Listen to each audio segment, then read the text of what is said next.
Good morning, everyone. Welcome to the DAAN, the Data Accountability and Assessment Network for February of 2025. We'll give a few minutes for people to come into the room.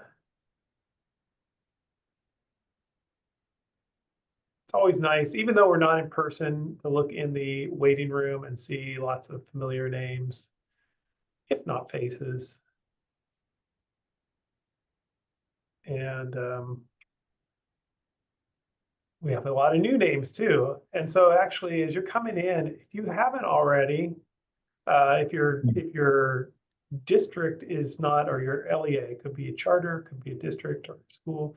If you're not identified, go ahead and drop your information in the chat and your role. So when we send stuff out, we know who to respond to. And let me see. Okay, well, let's get started because we have a lot. As always, things are packed. Welcome to DAAN for February 2025, as I said.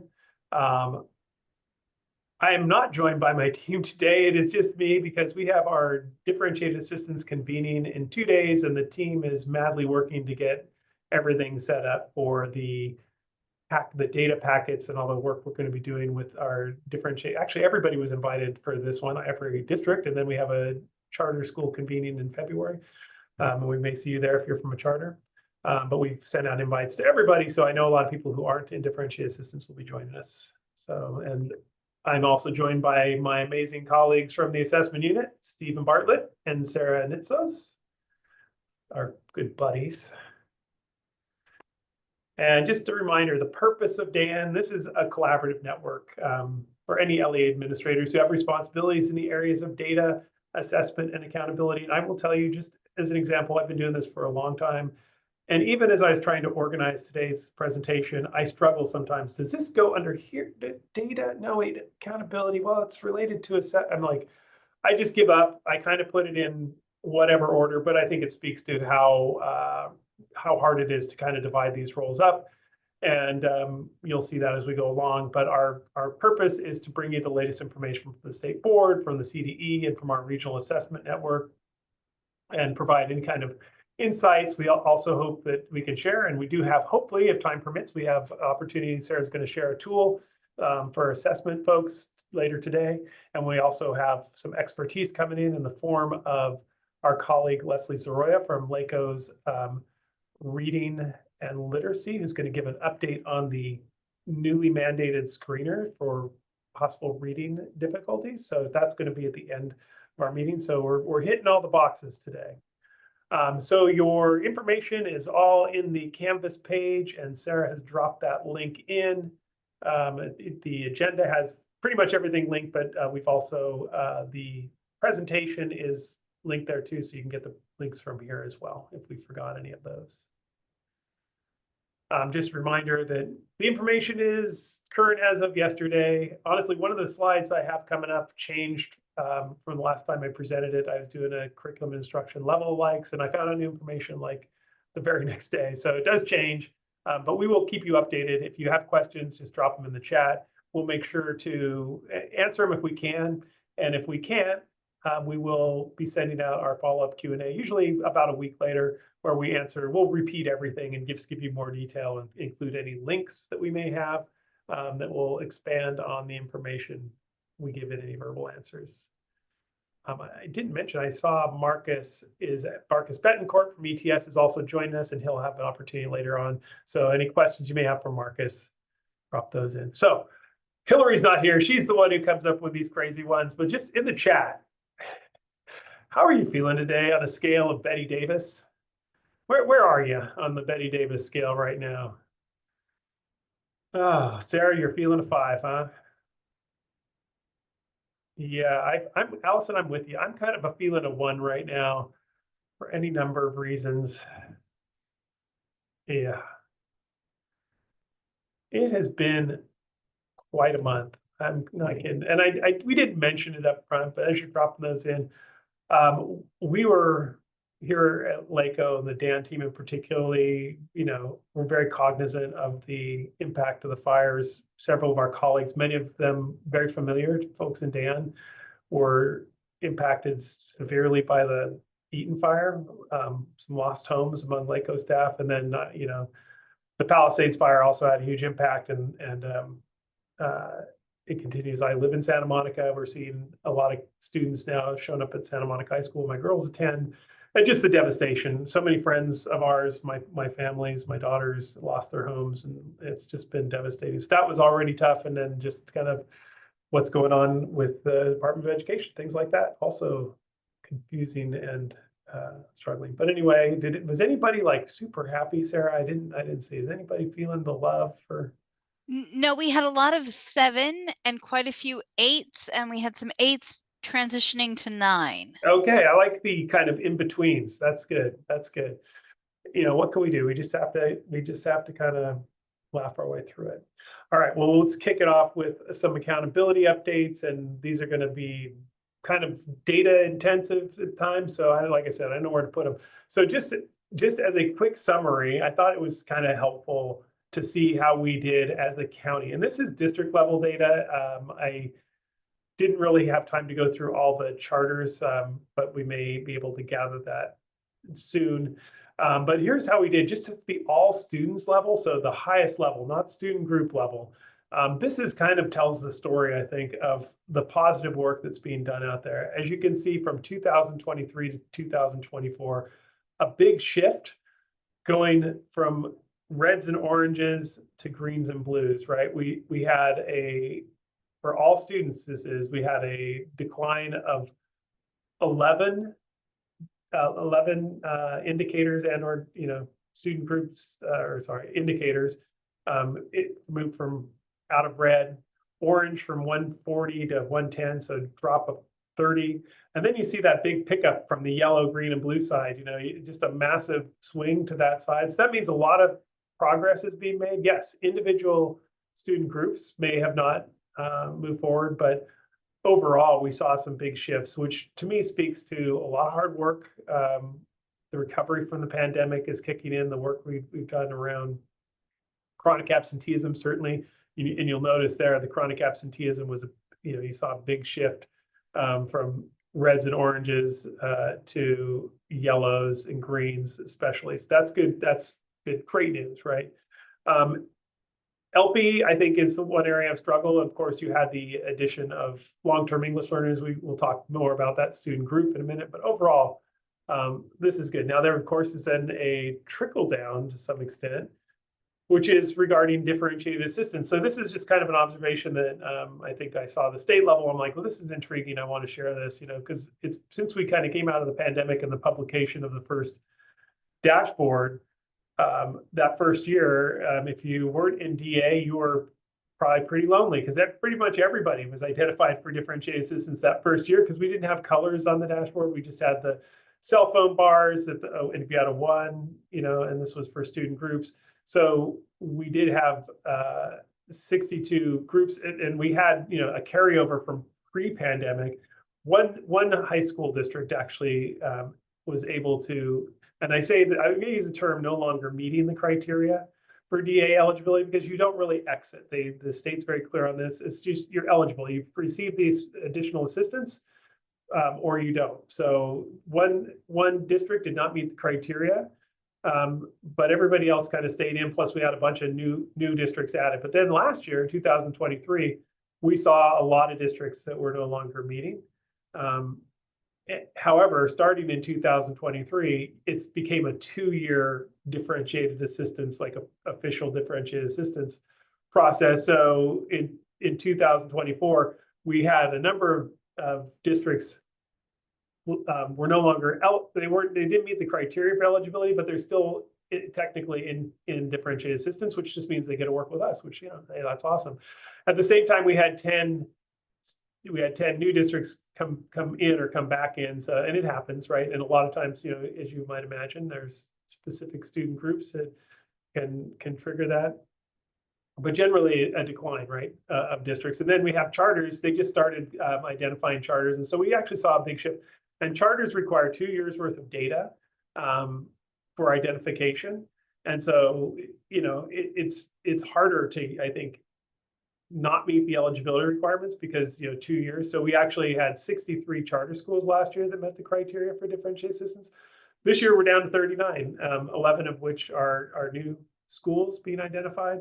And we had 33 charter schools, and they're not on that 2-year cycle. So their eligibility just ends after 1 year. So again, a lot of clear evidence that a lot of the work is happening. And of course, we know that assessment and accountability and data folks are kind of key to that, the conversations that take place, the building systems to look at data and make a difference. So we applaud you for that work you're doing there.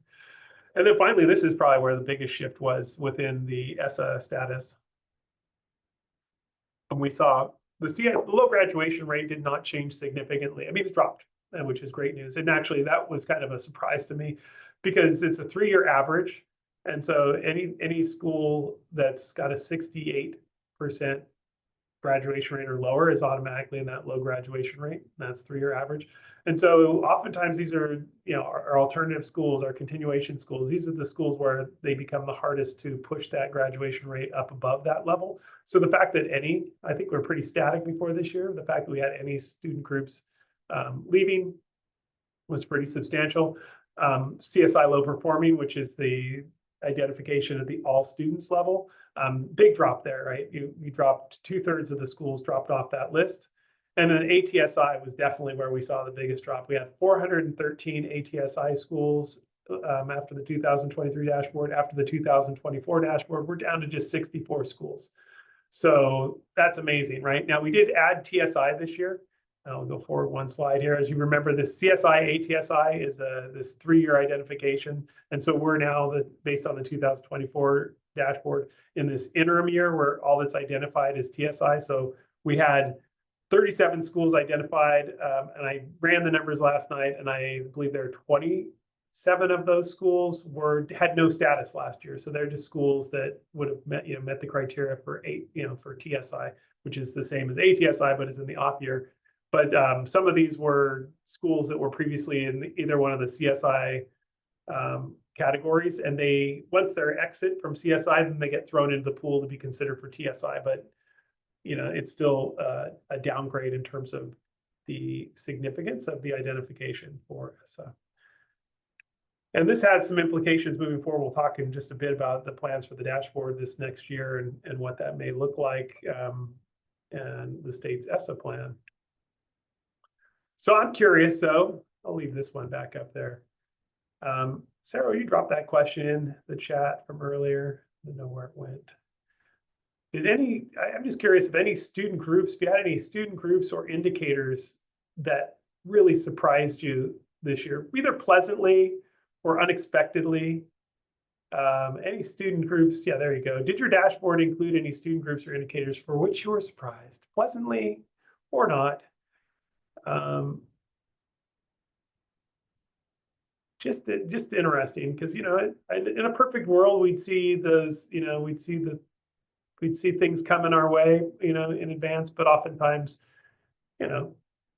you don't, or you may need, a new student group to be added to suddenly make you aware of issues, pertaining to the needs of very unique student group. I'll pause just for a second. Yeah, Ruth, long-term EL group. EL, thank you, Justine. Yeah, boost after COVID. Now there's decline. Our LTELs outperform our ELs overall. You know what? And I know Justine is from Torrance. Torrance is clearly a place to look. When we look for bright spots, I noticed that we were doing an activity on Friday with our system of support here at LACOE, and we pulled up a tool on the dashboard, and we noticed Torrance in yellow for LTELs. I think I can't remember which one. It's like they're an exception, so we want to talk more about that. But yeah, I think we did see a decline, and I think my colleague Devin is here from the Moss unit of our districts identified for differentiated assistance for English learners.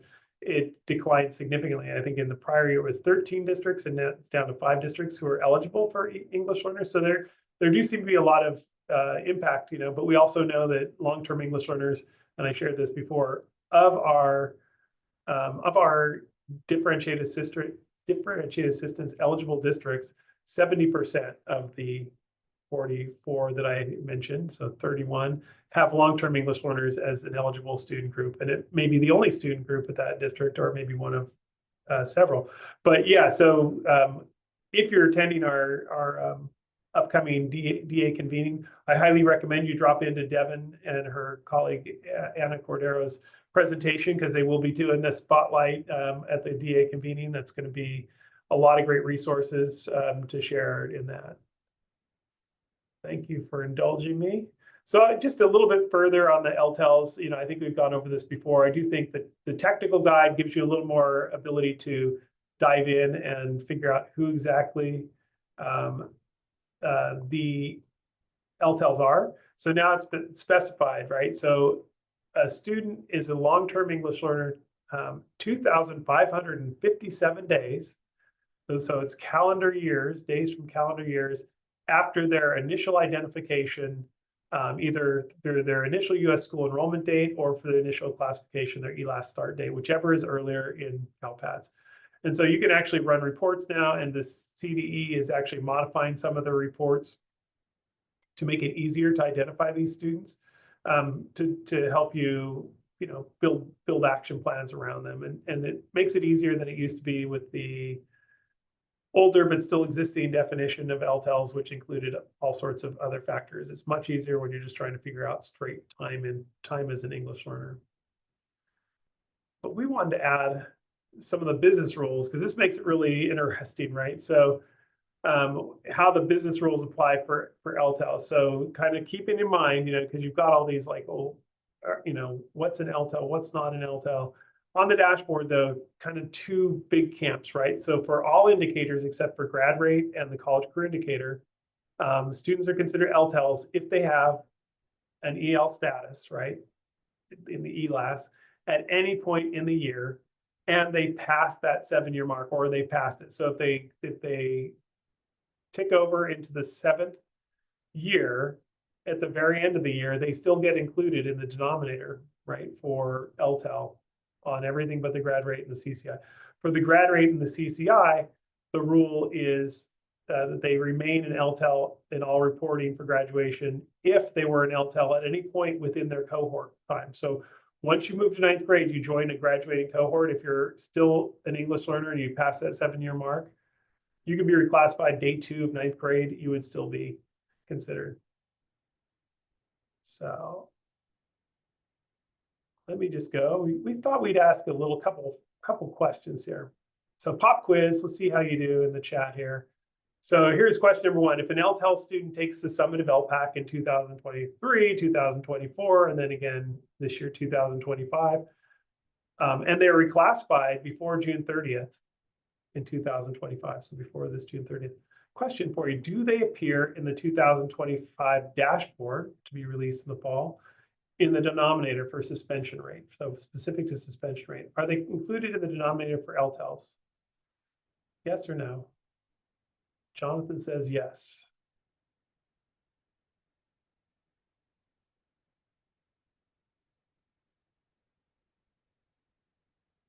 All right, seems like the consensus is moving towards yes. All right. You are correct. Yes, they were an LTEL in 2024-25. They had that status even though they were classified, so they still show up in next dashboard as an LTEL. So how about this one? Slightly different. So same details, but would they appear on the 2026 dashboard to be released in fall of 2026, a year and a half away, in the denominator for chronic absenteeism as an LTEL?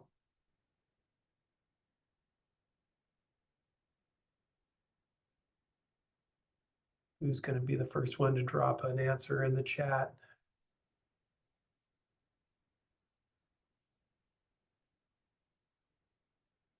Thank you, Diana.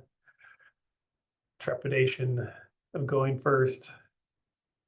We got lots of no's. I know, we got a consensus, seems to be heading the no direction, and you're correct.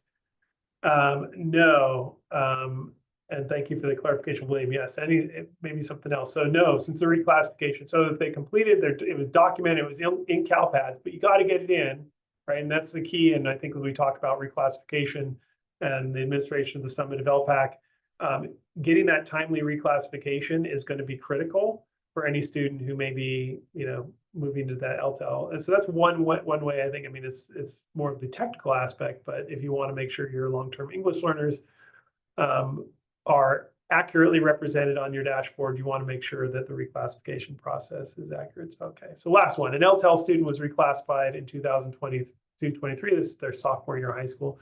Do they appear in the 2025 dashboard, the senior year, as an LTEL for grad rate and college career indicator?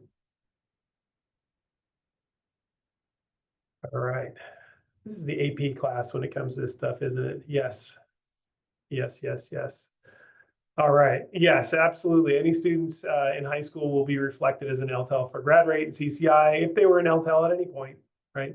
And even there's some nuances there, but what happens if a student is retained for a grade, right? For credit deficient, they're still in their cohort, right? So they stay in their initial cohort.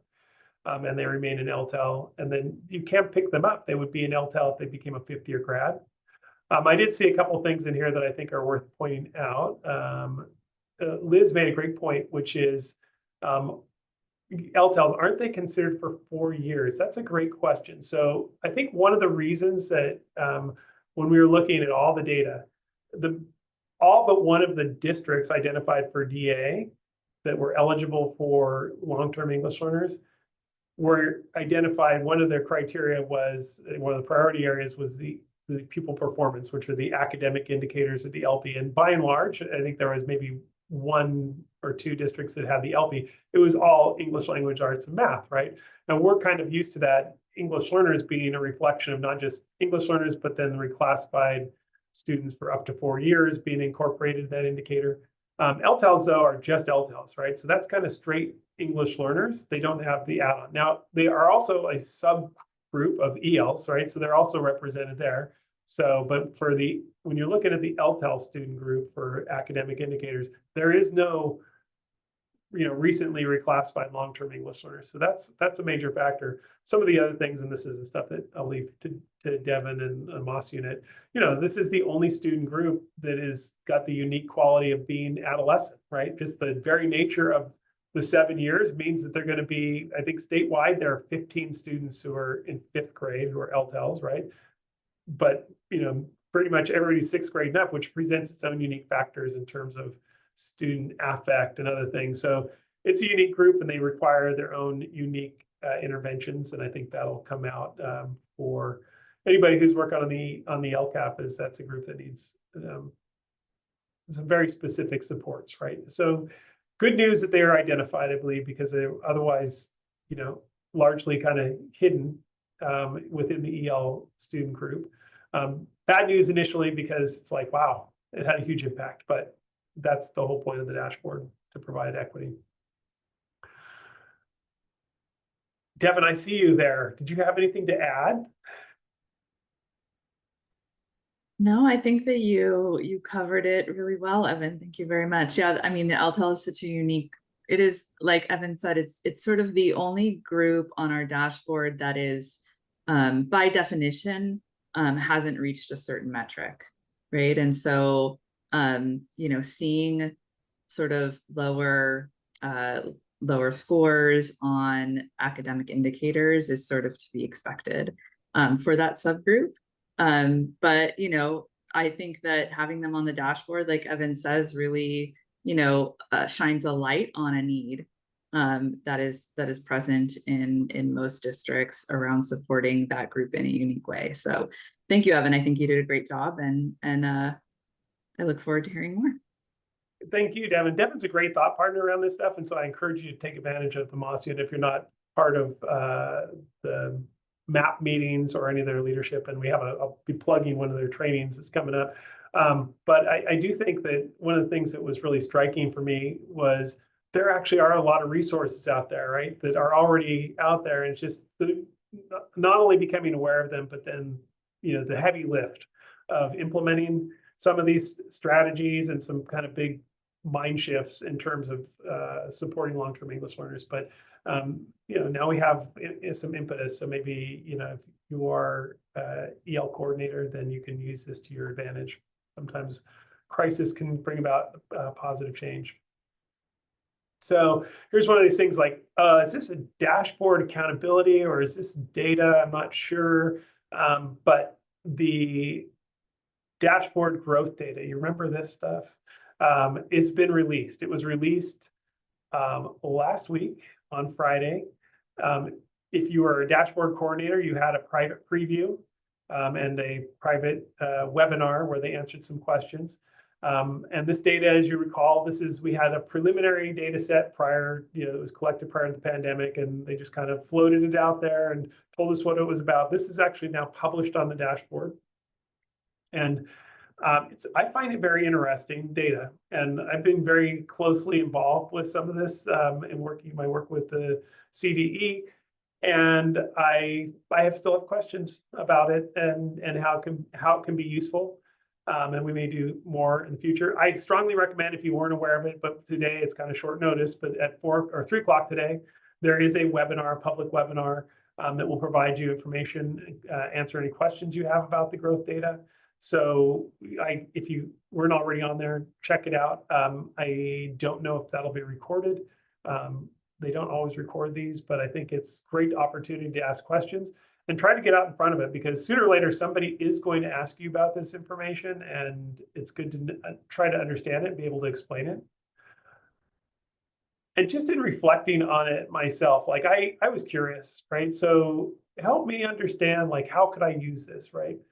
And so I don't know if Noreen is here, but there's this dynamite school. I mean, there's a lot of dynamite schools out there, but I just knew this one had some good data, and I was just curious. So there's a school in Baldwin Park. It's an elementary school, and I was curious. I want to see how their CASP test results, so the CASP percent met or exceeded, compares to their growth data.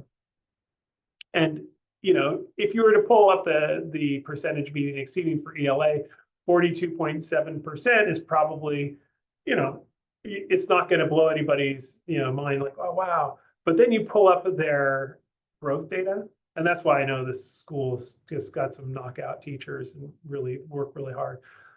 Their growth score for all students is 14 points up. They have no students for whom growth is below. All of their student groups are above. And so as you can see, they've got their socioeconomically disadvantaged, which is the majority of their students, 16 points above typical growth. And by the way, so they're not comparing that. That's not socioeconomically disadvantaged students compared to all socioeconomically disadvantaged students. That's compared to the state average. The average student in the state, the growth in 1 year between grades 3 through 8, and they value is that much. So they have their socioeconomically disadvantaged students performing that far above all students. So to me, at least in this case, I see this as a win. If I'm trying to tell my data story, I'm curious, and I'll just put it up there briefly, but if anybody else has figured out a way that they may be planning to use their growth data to tell their data story or improve the data story or work with anybody. And I do think we'll revisit this in the future, just because I do think it's got a lot of implications. This data is going to be out there and probably growing in its profile. But I'm wondering if anybody has looked at it and has thought, here's how I want to use it. Just drop it in the chat if there's anything you're doing or have done yet. Or if you're still trying to absorb it all, because I don't know, it's tricky. And I sat in on I watched all the board meetings, tried to unpack it. It took me a while to get my head around it. And now that it's visible, I think the graphics help considerably, but it's still going to be hard to kind of express to everybody what it means. And so if you're still trying to build capacity, you say, no, we're waiting for the DAAN team to put together a question and answer session. All right, Chris, thank you. You have more questions than understanding. I'm sure you're not alone. And yeah, I'm interested. So Angie, that's a great question. Let me show you. I'm gonna kind of go off script. This came up in the webinar, by the way. So let me just jump over real quick to the website and bring up the dashboard. Angie, I'm blanking. Where are you? Which district are you? I'm in Whittier City. Thank you. I'll pull you up just so you can see. This is one of the things that is maybe a little bit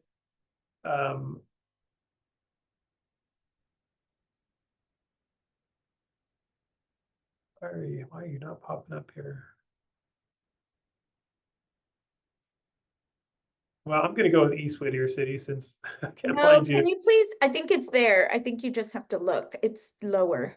I don't want to do East Whittier. Okay, I'm not seeing it on there. Did you do Whittier City? Let me just try Whittier.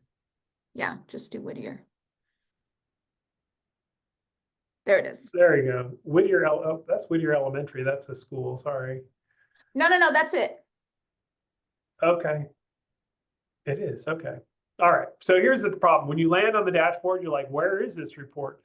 So to get there, it is a little bit off the beaten path. You actually have to go down to where you get into these are your equity report, where you see the view more details feature. And there may be another link that I'm missing, but this is how I'm accessing it.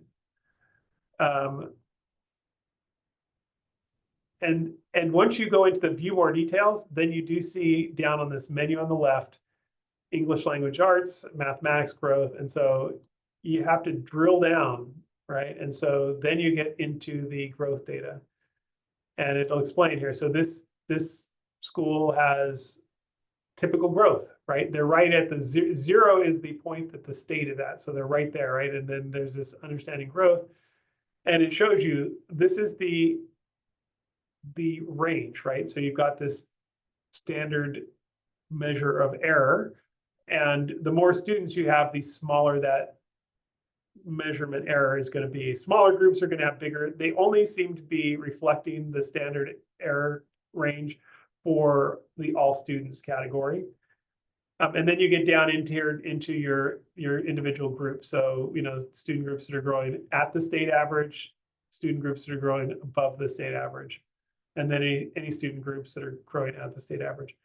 What is interesting, all these students are the same students who are reflected on your dashboard for ELA or your dashboard for math. So, and the way so basically all the same business rules apply. If the student came to you after census day, they weren't continuously enrolled, they are not included in this data. Your English learner category also includes those recently reclassified students for up to 4 years. So they apply all the same business rules to determine these groups. So you can take a close look. And I was talking to one district last week, and we're looking, and not surprising, they had one student group that was performing in the below group, and it was their students with disabilities. And not surprisingly, on the dashboard, they had lost ground on both academic indicators. They went down in the distance from standard. So that kind of tracks. So anyway, I do think it's worth it. It's worth looking at. But yeah, it's not the most obvious to get to. Just to show you one more time, from here, you're not going to see it. And it's not in the additional reports. You actually scroll down till you get to the view more details link, and then it's on this left-hand side. So. Yeah, and thank you, Sarah. Reminder: it's not comparing your English learners to your other English learners. That would set up a low standard. I think that's the important thing to remember. It's like if we set a lower bar for all our, so we're comparing them to everybody. William, you had a question? Go ahead. Thanks, Evan. Hi, William Johnston from Los Angeles Unified. We had a question for CDE that I just wanted to see if others got an answer, because they kind of didn't answer our question around the what you were calling like a measurement error, or like that, essentially that kind of blue band that you see that determines if that overlaps 0, then it's, even if your number is not 0, but if your blue band overlaps 0, you're essentially non-significant. And we asked, well, what's the methodology for that? Is that a confidence interval? Is it measurement error? What? And they said they weren't going to answer that, and they weren't going to post a technical document explaining how they did that. And so I think they're reserving the right to change it, maybe, is, what's happening here. It's just sort of, this is kind of a soft launch or something, but that was, I don't know if you know more info, Evan, or others in the web. I don't, William. Yeah, I would say I noticed some strange, not, I mean, it's called strange. I noticed some last minute changes too. For instance, you didn't see that range with the student groups, even though I think they seem to be suggesting that you would have. So it's almost like they removed that. I suspect it's because, and I'll get to it shortly, but the consideration around putting this on the dashboard, and what they would need to do then is determine some cut scores. And so then they would have to get into the weeds. So I think it is a soft launch, let people get used to it, let people look at it. But yeah, so for a very small student group, that could be a very big range, and you're put into the in the typical growth category if your range crosses over 0. So you could be verging on one side. So I do think they're giving themselves some room to adjust accordingly. But yeah, I noticed that too, that they seem to be a little less forthcoming than usually they are. So I don't think it's nefarious. I just think that they don't want to put themselves into a position where they can't, adjust. Yeah, thank you. Appreciate it. Yeah, great question. Evan, there's 2 clarifications in the chat. The first one is, do these growth students, are they only students who enrolled on census day and stayed until testing? That's correct. So they apply the same business rules so they have to be there on census day and stay all the way through testing. So yes to that. The second one, the clarification, this is only for school sites, not district overall. It is district, correct? It is district. I think I drilled down into a school here trying to find Angie's, but yeah, it's for both. The challenge you run into in those smaller schools is you may have student groups that don't, they apply the same minimum end value, right? So you have to have 30 students or more. So you may have student groups where they're not gonna give you a growth determination. Like at this particular school, you can see they may have had students, but they have too few students to display.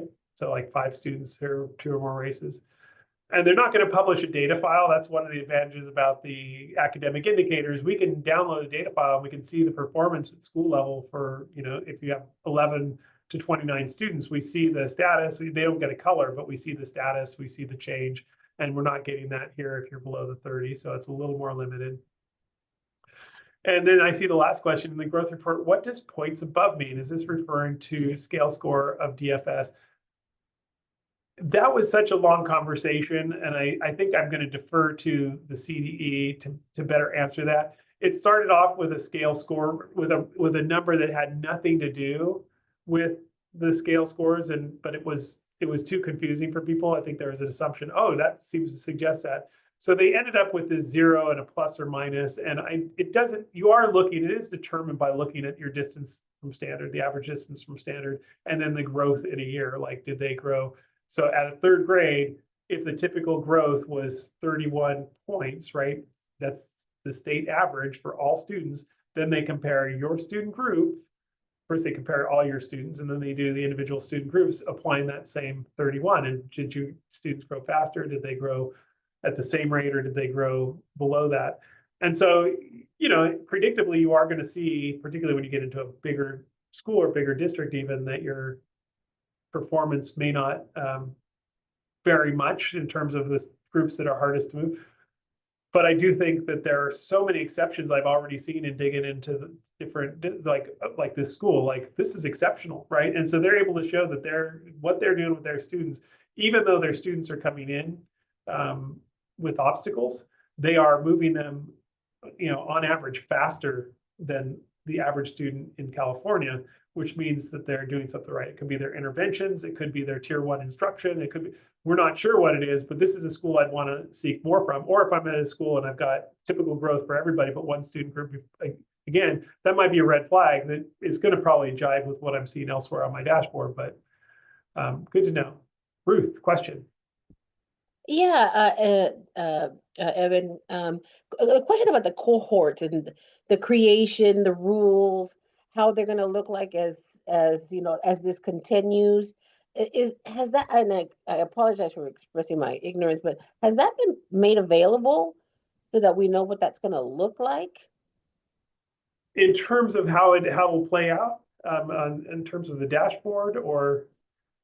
Well, because how is the cohort to, so we have this year's data as we progress with the cohorts, how do students get in and out of those cohorts? Is it, every year we're looking at the beginning of the census to the end of the testing is going to be renewed that way?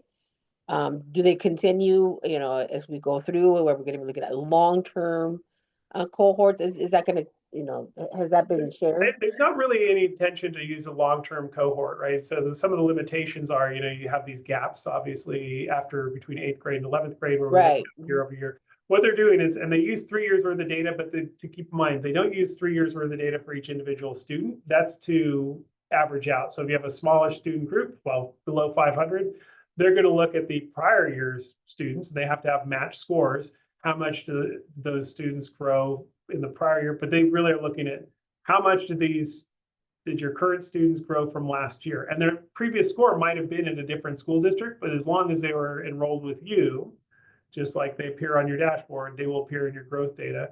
And so you're taking responsibility for their 1 year's growth in this data. And then they maybe move on to another district, and that district will be responsible for that growth.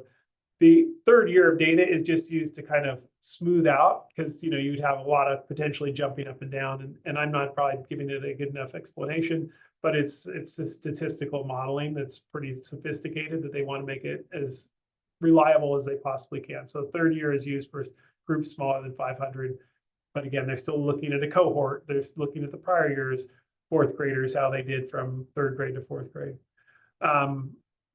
And I thought I saw one more question. I need to move on to give my colleagues some time. It's compared, so it's compared to the state average and not necessarily cohort growth. Well, it's the cohort for the state. So they look, and that's why it's so big. It's a big model, right? You have all the students in grades 4 through 8 who have matched scores from the prior year and this year. And then they look at what the average growth was at each grade level. And then they start applying that down to your school level, right? So it's a lot of computing power and time, and then they apply all the same business rules, but you're still only ever looking at a student group compared to the average, right? We don't want to start saying, well, how do they do as an English learner compared to all other English learners?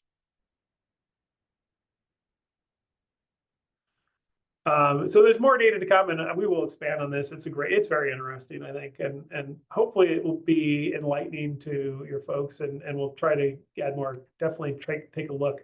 But I'm going to have to move on just for the sake of time. But thanks for the questions and the engagement. That was great. So question about what's next for the dashboard in 2025. There's some interesting stuff here. This all kind of came about at the last meeting of the State Board of Education. So they have an accountability work plan that was presented in January, and the things they're considering this year is the full incorporation of the science assessment and what that would take, right? So the development of the cut scores, the 5x5, how participation rate will play out, and whether or not it'll be used for differentiated assistance or ESSA and the accountability plan, the possible incorporation of the dashboard of the student level growth model that we just talked about, a review of the currently adopted college career indicator measures, and then differentiated assistance eligibility based on CalPADS data submissions, and I'll get to that in a second. So the science decisions, so they actually had already determined the 95% participation rate would be applied. Last year, they determined that it would be, to be consistent based on everybody's input, to be consistent with ELA and math, they want to have a 95% participation rate, but they didn't apply it as penalty this last year, right? They gave people, this is like your year to determine, and a loss penalty will be applied to districts and schools and student groups next year based on this upcoming administration. If you want to know what your participation rate was last year, just to kind of get a sense, look in the additional reports page. There is a CAS participation rate report, and you can see down to the student group level how you did last year. And that should be a guide and maybe catch people's attention, because you really don't want, and we've done a great job of moving all our ELA and math into above the 95% range, but we do see science is still really lagging behind in terms of participation. It's because it's challenging, particularly at the high school. So they'll look at also the proposed cut scores for status and change, which is looking at the distribution, and that'll determine the 5x5 colored grid. That'll be coming up again in March, I believe. And then the science indicator, will it be considered a component of district and charter school eligibility for differentiated assistance, starting with the 2025 dashboard? That's going to be coming up.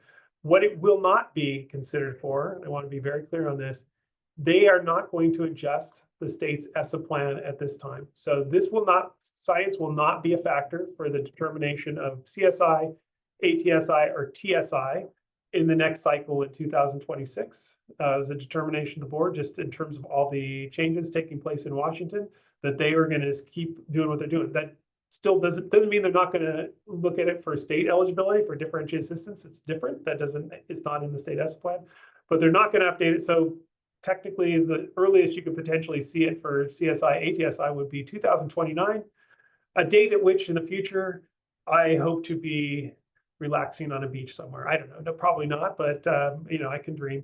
But that's the status, so it's not going to change. By the way, just so you know, we are recording this and we will post this to our website afterwards if any of you have to drop off at any point.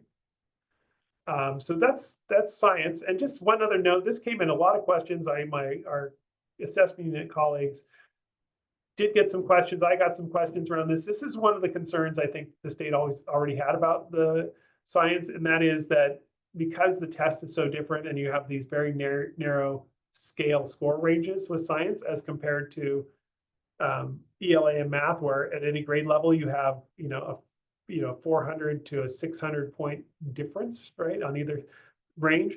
Because they're so narrow, you end up with a much different distance from standard, which can be deceiving, right? So because there's this non-continuous scale score range and it's only 100 points, you could get a distance from standard of like 13 points below standard for science, let's say, and you could have 20 points below standard for ELA, and intuitively you think, oh, we're doing better in science than ELA, but they have different scales, right? And so if you adjusted that science scale score proportionally, and we talked about this at our extension activity last month, I think, the science might actually be closer to 60 points below standard, right? So it's important to take that into account. And just a warning, we've had this question arise a couple of times.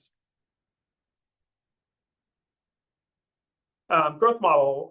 So they will be presenting at the CPAG meeting. That's the practitioners group. And then it'll come back in July to the state board, and they'll have the opportunity to approve any performance standards for student growth and decide if or how it will be included in the state accountability determinations. Again, it would only be used for differentiated assistance. They're not planning to open up the state's ESSA plan.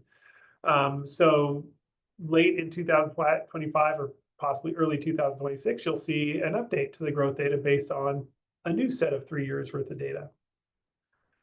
The college and career indicator is a very interesting exception. I asked the state, like, well, how can you be making considerations around the CCI? And they said, well, in our ESSA plan, the college career indicator is identified as a broad measure of college and career preparedness. So they can actually tinker around under the hood a little bit more with this measure and not, violate the state's ESSA plan. So this is how these change. So this year, they're going to look at the current CCI components, specifically the college credit course, the use of assessments, and then the state and federal jobs program and the ROCP factor. And then they're going to report out to the board on the data collection related to the state seal of civic engagement. As far as college credit courses are concerned, they are making sure, currently the requirement you have the college credit courses identified with the proper course code and you receive a C- or better. They are going to look at any additional data that they may be collecting and how that might be used, including UC, CSU transferability, a minimum number of units, and whether or not they are, what A through G subject area they fall within. And I think this is maybe in an effort to kind of find some differentiators that don't require all these add-ons, right? And then if you got a 3 and a 2, and so they want to get some more data so they can think, well, maybe we give more credit, maybe you're more prepared if you've taken a 5-unit college credit course than a 1-unit college credit course, and stuff like that is being discussed. Then the consideration of assessments, this is a big one, right? So the CASP is the primary one, and initially its incorporation was used, and I don't remember all the details back when the CCI first came out. But it's measured twice, right? We already have it incorporated in the academic indicator, So there's conversation, possibly moving that out.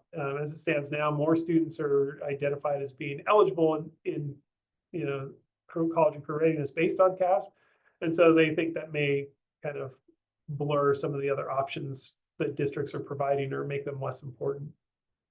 Anyway, that's one thing they're considering. And then they're also looking at using course enrollment and grades in advanced placement in IB rather than the results on tests, which actually would maybe be a lot easier for schools to gather the data themselves and to have to rely on kind of that black box waiting for college, the college board to send stuff back. And this may actually capture more kids because a lot of kids may take the class and then not take the exam. I speak as a father of 2 girls who are planning as seniors not to take AP stats test. I don't know if they figure it's not going to benefit them for some reason. Then the state and federal jobs program. This is actually data that's already been collected through CalPADS anyway. It was used to be a DAS component. So if anybody's sending their students over to an ROCP, they're largely coming back and reporting that data through their own portal. Hopefully they are. If they're not, you're missing out on opportunity to report that through CalPADS for yourself. And then finally, the state seal of civic engagement, looking at how much data has been collected, how that's doing, and the possibility of adding this to the college career indicator this year. Now you may be asking yourself, but Evan, what about all these amazing other largely career measures that we've been putting in CalPADS, waiting for them to show up? Internship, student-led enterprise, simulated work-based learning, the ASVAB. At this time, they're still collecting the data, but the state board gave them direction only to bring back the state seal of civic engagement. I was a little disappointed by this news, to be honest, because I think, back in my own career tech ed days, I had community classrooms that I taught, and I thought internships, student-led, all these things are great measures of student career readiness. But at least for now, continue to submit, and we will hopefully get them added in the future. So just some very quick updates, and then we're going to take a break. So the state, as I mentioned, the state board did take up the use of CalPADS data as part of the differentiated assistance process. And they had this 3-year plan, and I'm going to give a little more detail here. We're in the 2nd year of that, and this year they're looking at submission deadlines, and this is a shift. Initially, they were a little more, they were a bit stickier, but then the county superintendents and others said, this is, we need a little more clarification and support before you start penalizing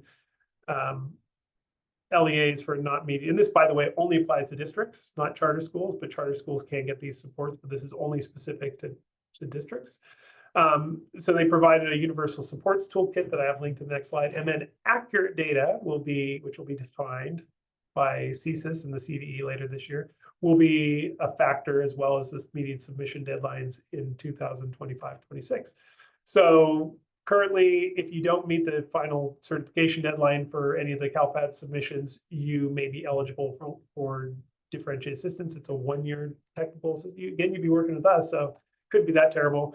But in that 2025-26 academic year, they would be looking beyond just the data submissions and considering, do you have data quality issues? And they haven't defined that yet, but we certainly know, and this does happen, that you may have something happens with your registration and your enrollment data and your demographics get really messed up, and you've already certified, submitted, you can't correct it. That would be something that would be considered probably in that data quality issue, and it would, put you in the technical assistance process to provide additional support. So not terrible.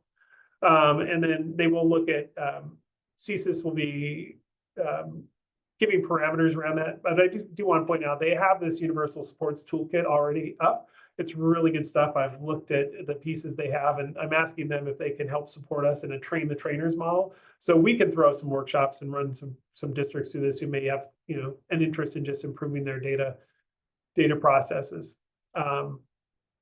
Last couple things here. Again, this is the random order.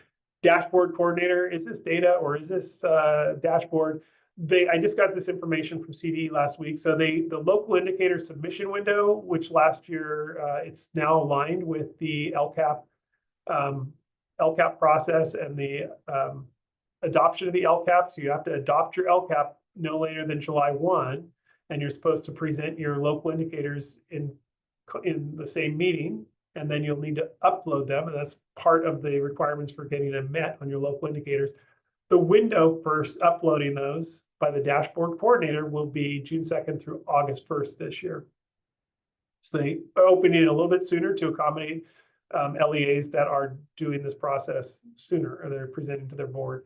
Then the dashboard coordinator. So the good news is your dashboard coordinator, whoever it is this year, should be on board. Now, if somebody's retiring as of June 30th, make sure that whoever's on there is approved as a dashboard coordinator through the same process that requires the superintendent or your charter administrator to approve them.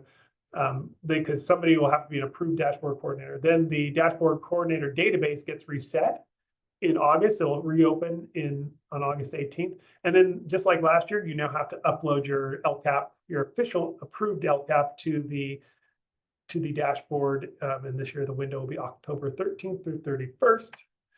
And just on that note, we just did a presentation with our LCAP team. We have these great tools, the required LCAP data. If you're at all responsible for sharing or collecting LCAP data, we have our updated inventory that has all the where things are, what ed code this refers to, and maybe, how is the difference, the A through G calculated differently on the dashboard versus data quest. Those kinds of things are outlined there, and we consistently update it. And a lot of you have given me feedback that I've used to adjust, and I appreciate any feedback. If you see something, let us know.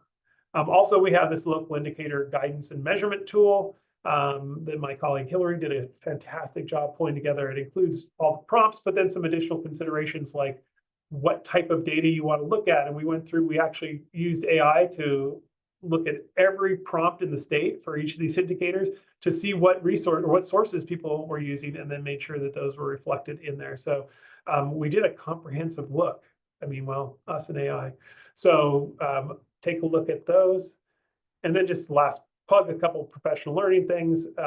This is old, but if you didn't watch this, it's CalPADS and assessment working together. This back in November, but I just included the links in the Padlet. It's great stuff. Space is still available. If you didn't sign up, our final in the 3-part series of the statewide leadership series training for CalPADS is coming up on April 1st. This is designed for folks who don't speak Calpadian, and this is specific to the dashboard. So if you're in accountability, this may be a very good one for you to join. Come with your CalPADS person, but don't send your CalPADS person alone. This is to get the leverage to do the work correctly. The registration links. Thank you, Sarah, for dropping that in. I also wanted to plug, since Devin's here, this amazing opportunity they have coming up in conjunction with a friend of ours, Patricia Carlin from San Diego County. It's an EL programs tiered support meeting for English learner leaders. And it's focused on improving outcomes for English learners within the DA process. There's the link there, and thank you for dropping that in again. 21 CSLA, I'm going to join this. It sounds great. This series, it starts with an in-person meeting. It's the Equity and Data book series. And I think you get the book in addition to getting to meet the authors, and it moves online after the first meeting. And I think we answered all the questions as we went. Did I miss any questions? Okay. Nope. Unless there are any questions, I'm going to move to like a 7-minute break here. And Sarah was nice enough to put this in. So let's take a break. All right, as tempting as it is to go watch that 40-minute timer Cozy Cat relaxing with music, I'm handing it over to my colleagues. Thanks, Evan. Wow, those numbers on my end were flitting around at random speeds. That was interesting. Quick time. All right, assessment updates. So we'll look at a few things here. We'll start with some the ALD descriptor change questions. What's happening there? We'll talk a little bit about reclassification lists that you may have received, test room requirements, reminders, and a few reminders and notes that you may have seen come through in assessment spotlights. So let's begin with achievement level descriptors. I'm going to spend 4 slides here telling you that nothing's going to change this school year. And we'll start with what has happened at the January 2025 SBE meeting. State Board of Education, of course, approved technical amendments to the 24-25 student score reports for Smarter Balanced Summative Assessments for ELA Math, CAS, Initial LPAC, and those are to enhance clarity and distribution of the SSRs by LEAs. There is some information for that on item 6 of January SB meeting agenda, but those technical amendments do not include any revisions to the reporting achievement level descriptors that were discussed, as additional information is currently being gathered to or has been gathered to inform future recommendations regarding those potential revisions. Here in this diagram, standard exceeded, standard met, standard clearly met, and standard not met are the achievement level descriptors, of course. And during that meeting, the CDE, during the November 24 meeting, a CDE sought approval from SBE for proposed revisions to those ALDs and labels for Smarter Balanced Summative Assessments. SBE members requested more feedback and insight from interest holders regarding the proposed changes to the reporting ALDs. In response, CD began work with ETS to gather further feedback from a variety of interest holders and series of focus groups. They included students, educators, parents, guardians, other interest holders. And in December, CD collaborated with ETS to organize 3 focus groups. And in addition to the focus groups, an online survey was created. You may have participated in that online survey, and that closed in late December. Initial results of focus groups and survey, along with a number of registrants who did not participate in a focus group, revealed the need for additional input from larger sample participants, and so additional focus groups were scheduled for last month, January. February 2025, CD is going to provide the SBE with a memo summarizing the feedback and the proposed revisions to reporting ALD and label, ALDs and labels, as well as the proposed revisions to the SSRs for the Smarter Balanced assessments. And an action item regarding the proposed changes will be presented at the March 2025 SBE meeting. So it's not expected that any changes, if any, will happen until 25-26 school year. And it's not clear what those changes will be yet. All right, usage and eligibility of this, I'll hand this over to my colleague here, Sarah. Awesome. So let's go to the next slide. We wanted to celebrate some news and that a lot more people are actually utilizing the interims.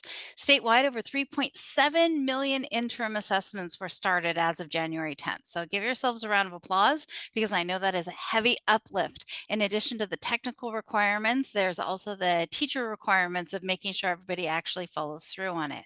So we're going to be getting an update. With the counts, it was supposed to be January 31st. We don't quite have it yet, so we'll get that to you at our next update. But congratulations, keep up the good work, share this information. These interims have a lot of great resources, and Stephen and I host lots of workshops around them if you need further support. All right, next slide. Reclassification. Eligibility criteria 1 states that a child must receive a 4 on the standard summative LPAC or a 3 on the alternative LPAC. As of November 4th, over 69,000 students had received that 4, but had not yet been reclassified. So letters were starting to go out. Stephen and I did a lot of outreach. And as of January, we're down to below 50,000. So we wanted to remind everybody that students can be eligible for reclassification throughout the school year. It does not just have to be an end of the year activity. However, Marcus is in the room and you're going to make his life and everyone's life, including your own, a whole lot better if you evaluate the list that was sent to you by email on January 24th at 8:26 a.m. The title's right there on the screen, and determine if whether or not any of these students might need to be reclassified utilizing your own internal data. Because once you start taking the summative LPAC, you enter a whole new level of process. If you decide at that point to reclassify a student, it entails STARS reports, and that STAR report has to be submitted for every single domain. But if a child reaches the end of the summative LPAC, and a score has been produced, you can no longer go back and reclassify them based on the prior year's score. Devin, do you want to add anything to that? I know, I think you did a great job explaining. I would just encourage, I think like typically when we see students reclassifying as needed, it's because there's someone at each school site really carefully looking at that data for every single student who earned a 4 and sort of tracking if they have somewhere along that line met the basic skills criteria as well. So, you know, just to kind of take a look, if there's an opportunity to reassess in the basic skills criteria, like for example, if you're using an iReady score or a STAR reading or something else, and you can give the student an opportunity to take that assessment again to try and achieve the level they need for reclassification before you give them the LPAC again, that's always good. So having someone at each school site really carefully saying, here are all these LPAC 4s, let's really closely look at their data, let's see what they need and see if we can get them there before we give them the LPAC again, is a really great practice. Thank you, Devin. All right, let's roll through. Just some testing requirements reminder. Next slide. I know we all bandy about the 95% participation rate. However, just a reminder that the state does wish for us to assess 100% of our students. There are a few exceptions. However, these exceptions do not impact that 95% rate except for the medical one. So there's that medical emergency. Make sure you have a doctor's note attached to that so that you can keep that on file for just in case. Parental exemptions. Parental exemptions do not exempt them from the 95% excuse me, participation rate. So please be aware of that. And if a student has been in the country for less than 12 months in a United States school, they are exempt from the English language portion of the CASP assessment. In the LPAC, there are no exemptions except in very rare cases, and there's lots of tools to determine this, you can do a domain exemption.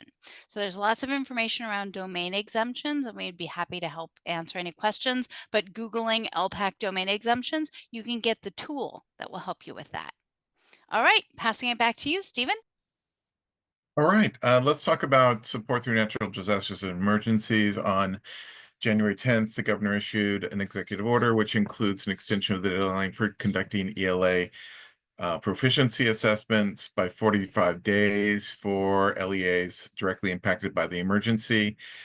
In Los Angeles County, that means the fires.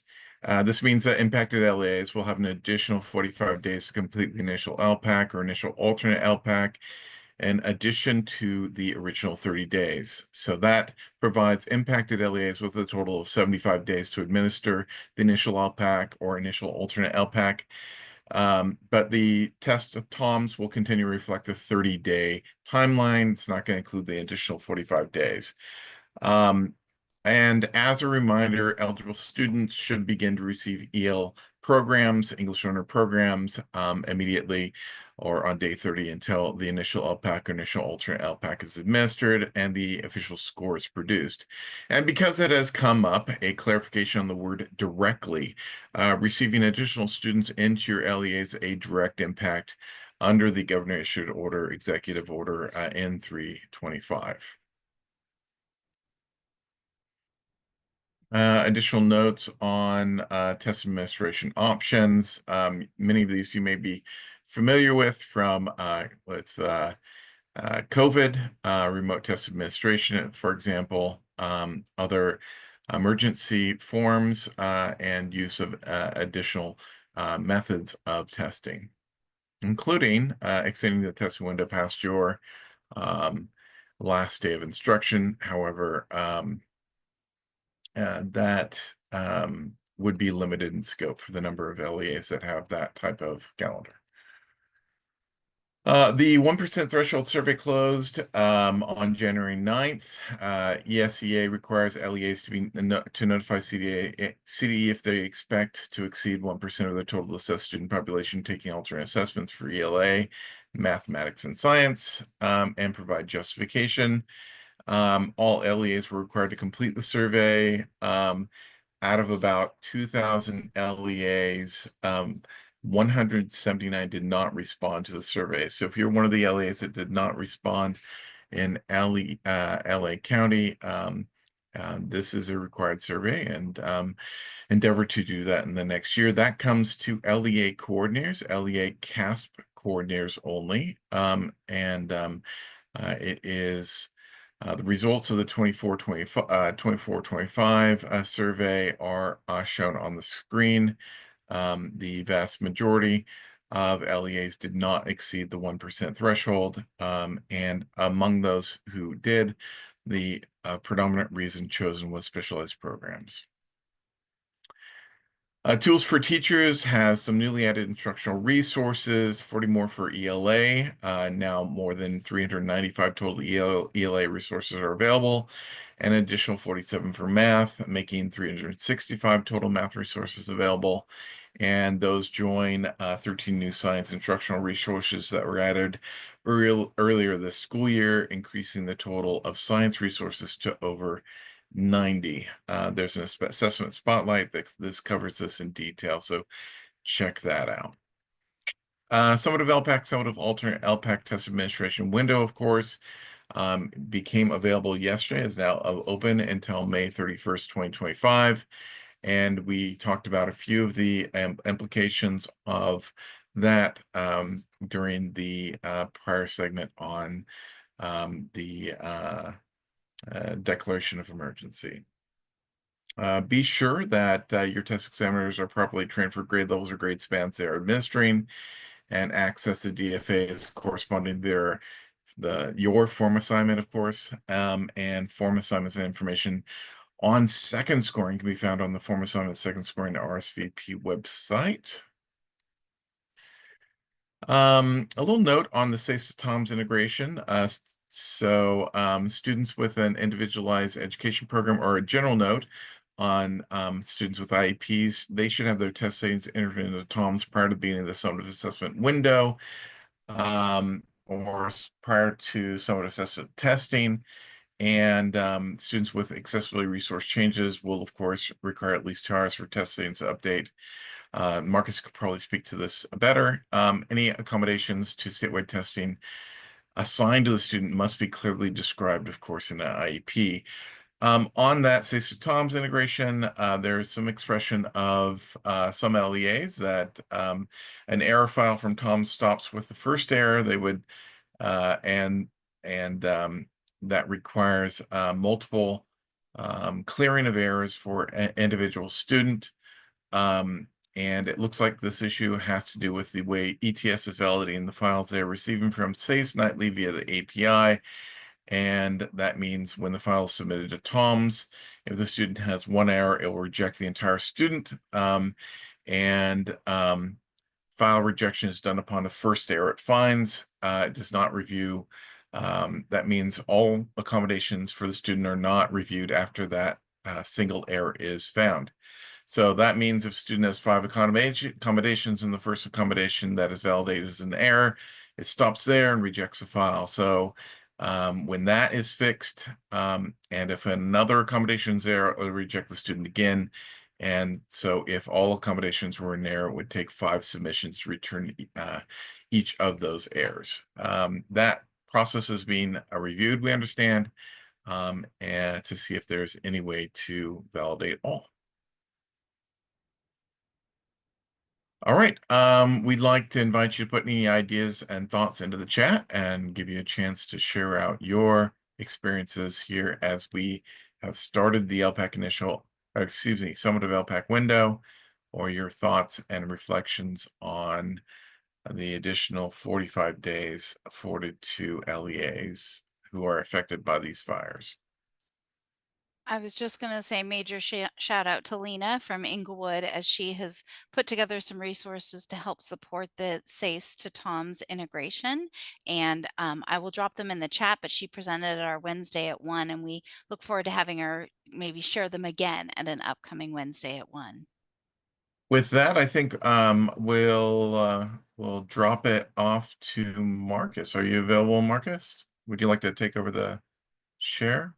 Sure. Thanks, Stephen, and thanks, Sarah, for all the great work. Again, always, as always, kudos to you guys. You guys use our resources that we provide on the sites to the fullest of their potentials. So thank you for that.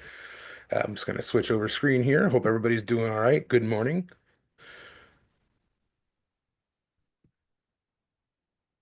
gonna dive into a couple things. I've changed a couple things on some of you who have joined us for our Connect for Success agents meetings. I've changed and updated a couple slides that reflect some of that information that we gave last week for those of you in attendance. So let me know we can see everything all right, and we'll get going here. Cool. We can see that. Right on. You are in Perfect. There we go. Okay. right. So, as of course, we do have a somewhat of a new website. It's casp-lpac.org now. They're not separate sites anymore. So we've worked with in integrating those sites so that they're all information can be found on one site. So, of course, you can always check out our manuals. They're still listed, and they should be under the resources category when you go to the homepage. We have a couple different options as far as connecting with your regional success agent. I'm yours, Region 3 and Region 11. You can always call us directly, chat us, and or email. And again, most of you who I work with out in the field, email is probably the fastest form of response as far as any of your inquiries and have any of your needs met as far as questions you might have. Again, it's region 11 at ets.org. That's the preferred method and the fastest way as far as response time. Phone 800-955-2954. And by selecting region 11, that'll take you directly to me.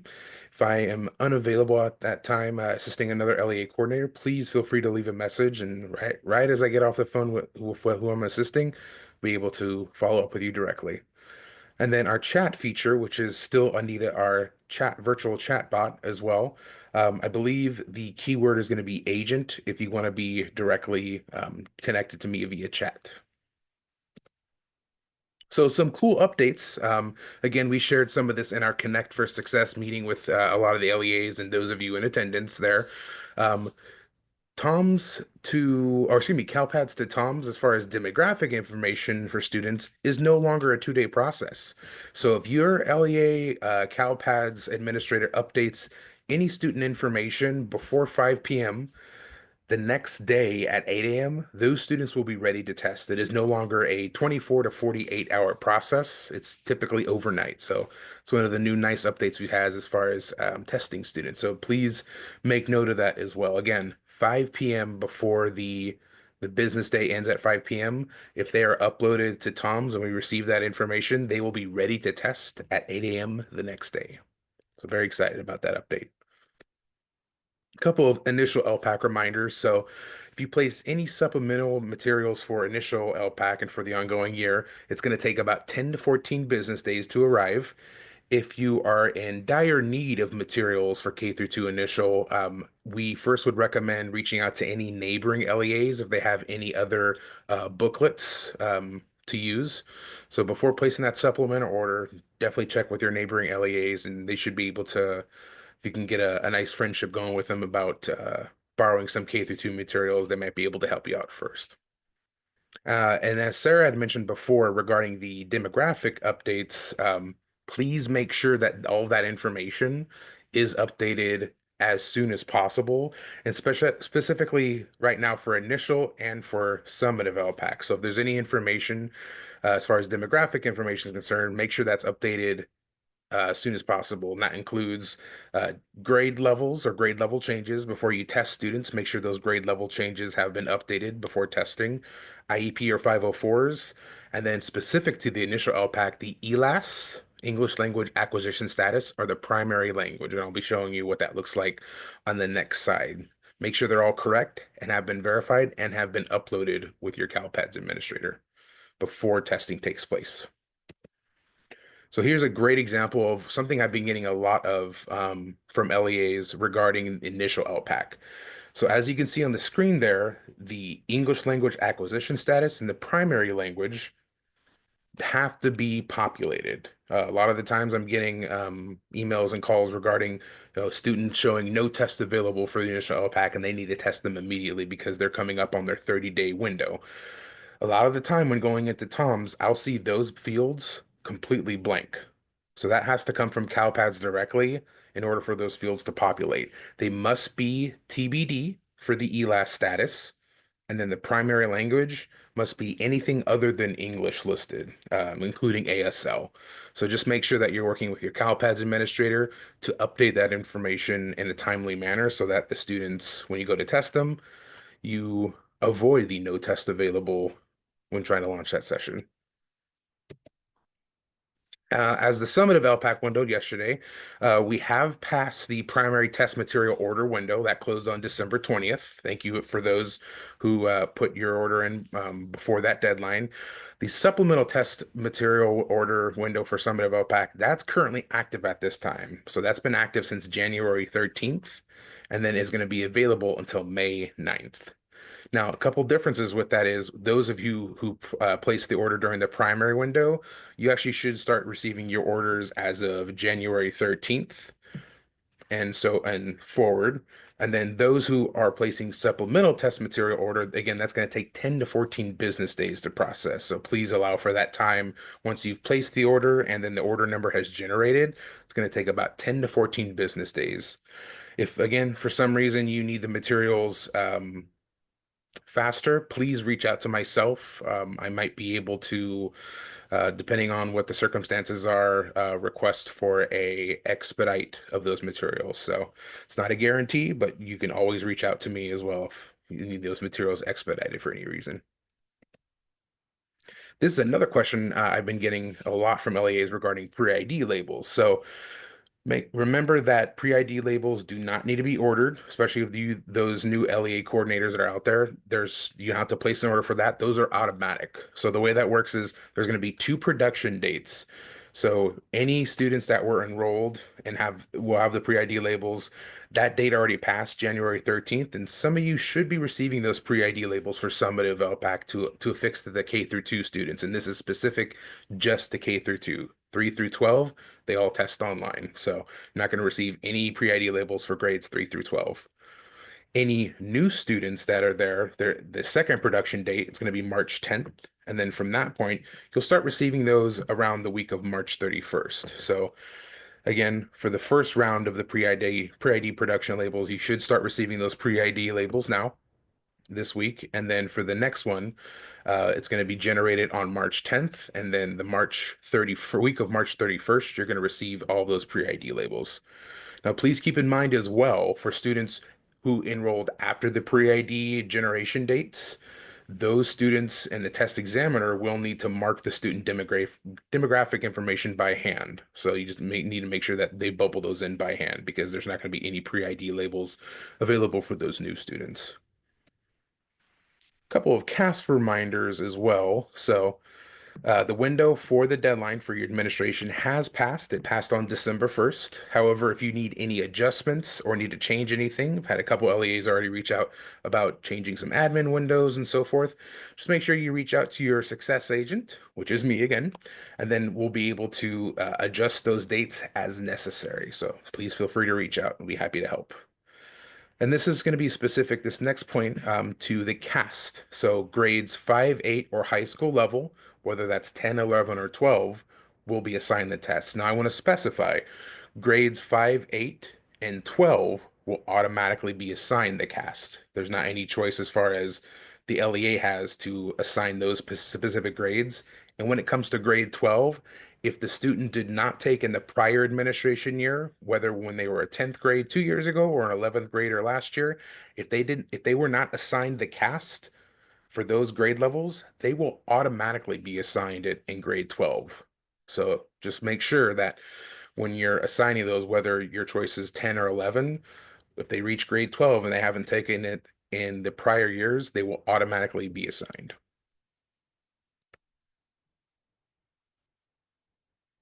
A couple of just points regarding adding users into TOMS. They must be added manually or through a file upload. So there's going to be a little bit of a validation process that you're going to go through, as Stephen mentioned before, regarding test assignments. It's very similar also to users within TOMS when it comes to the file template upload. If any users have any incorrect information during the validation or the values are not correct within that, you'll receive an email notification of your validation results. If any record is rejected, even if it's just one, the entire file is rejected, and you'll have to correct those errors before revalidating and then ultimately uploading. Also, please note when you receive your validation email, your alert, even though if the records show all is accepted, please don't stop there. A lot of the times you'll receive the emails, go, great, everything was accepted. That means it's uploaded. The email does instruct you that you need to go back into Tom's and physically click on the upload button, the blue upload button. So don't stop at just the validation point. Make sure that you're reading the email in its entirety. It will again instruct you to go back into Tom's and to click the blue upload button. Once those users have been added, whether it be manually or through the file upload, it's going to take about 30 minutes for them to receive an email. So typically they'll receive the email, I believe after the accounts have been created and uploaded. Sorry, not 30 minutes, I apologize. Usually it's about 5 to 10 minutes based on how big the file is. So they're going to receive 2 emails. The first email is going to indicate which role has been added for the user, and it's the second email that contains the secure verification link. You need to make sure that it's a secure verification link. It'll be highlighted in blue.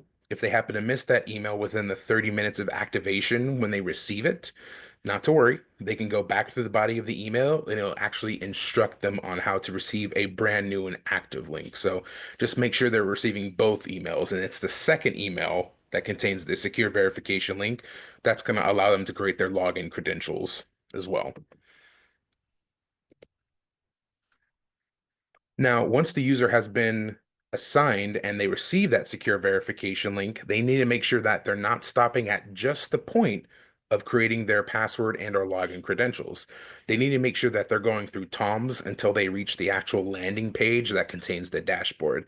And because they need to do that is because the security forms are going to be listed there electronically for them. The security forms will not be in the TA interface. So if they stop at making their credentials and at a later point they log into the TA interface, they're only going to see the interim assessments because they have not completed those required security forms. So please make sure that your site coordinators and all of your test examiners and administrators, they are going entirely through Tom's to ensure that they see those forms pop up. They sign them, complete them, and then after submitting them, it's going to take about 30 to 60 minutes for the correct test based on the role yet you gave them to appear in the TA interface. So if you get any panicked site coordinators or examiners or administrators at site saying, I only see the interim assessment in the TA interface, I'm supposed to be, given the summative, because most likely they haven't signed those forms yet. So there's a way to actually confirm that, which I'll be showing you next. So when your users create their login credentials and they've completed their security forms, you'll be able to download this report within Tom's. That's going to show you the exact date and time in which the user signed. So if you go to the report section within Tom's, as an LEA coordinator, it'll automatically default you to LEA reports. Under the list of available reports, you're going to see the security forms and remote administration status report. So this is going to show you for those users that have just recently completed and or need to complete their forms as well. After you select the download of that report, it'll take you to the requested report section within Tom's, and then you'll be able to download it once this button appears highlighted in blue, the upload button below. So if you still see it grayed out, that means it's still processing at that time. And then for the file itself that you actually receive, columns J, K, L, and M, that's actually going to show all the pertinent information for those users. So you'll see that in column J, if it's a test security agreement, which typically goes to only the LEA coordinators and the site coordinators, you'll see it signed as yes or either not applicable based on their role.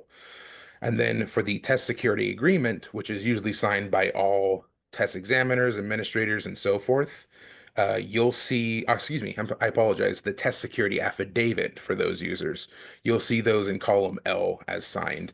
And as you can see in column N, it gives the exact time and date in which those are signed. So if that shows as blank, or if it shows as just signed about 5 minutes ago and you have a site coordinator or test examiner worried about not seeing the correct site, remember you have to give it that 30 to 60 minute timeline in order for our system to update and then give the access in the TA interface.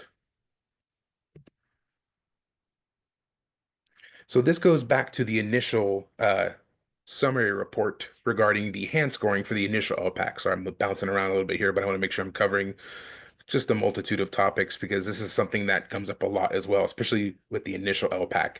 So for grades 3 through 12, for the writing domain of the initial LPAC, there is a writing response hand scoring component that goes with it.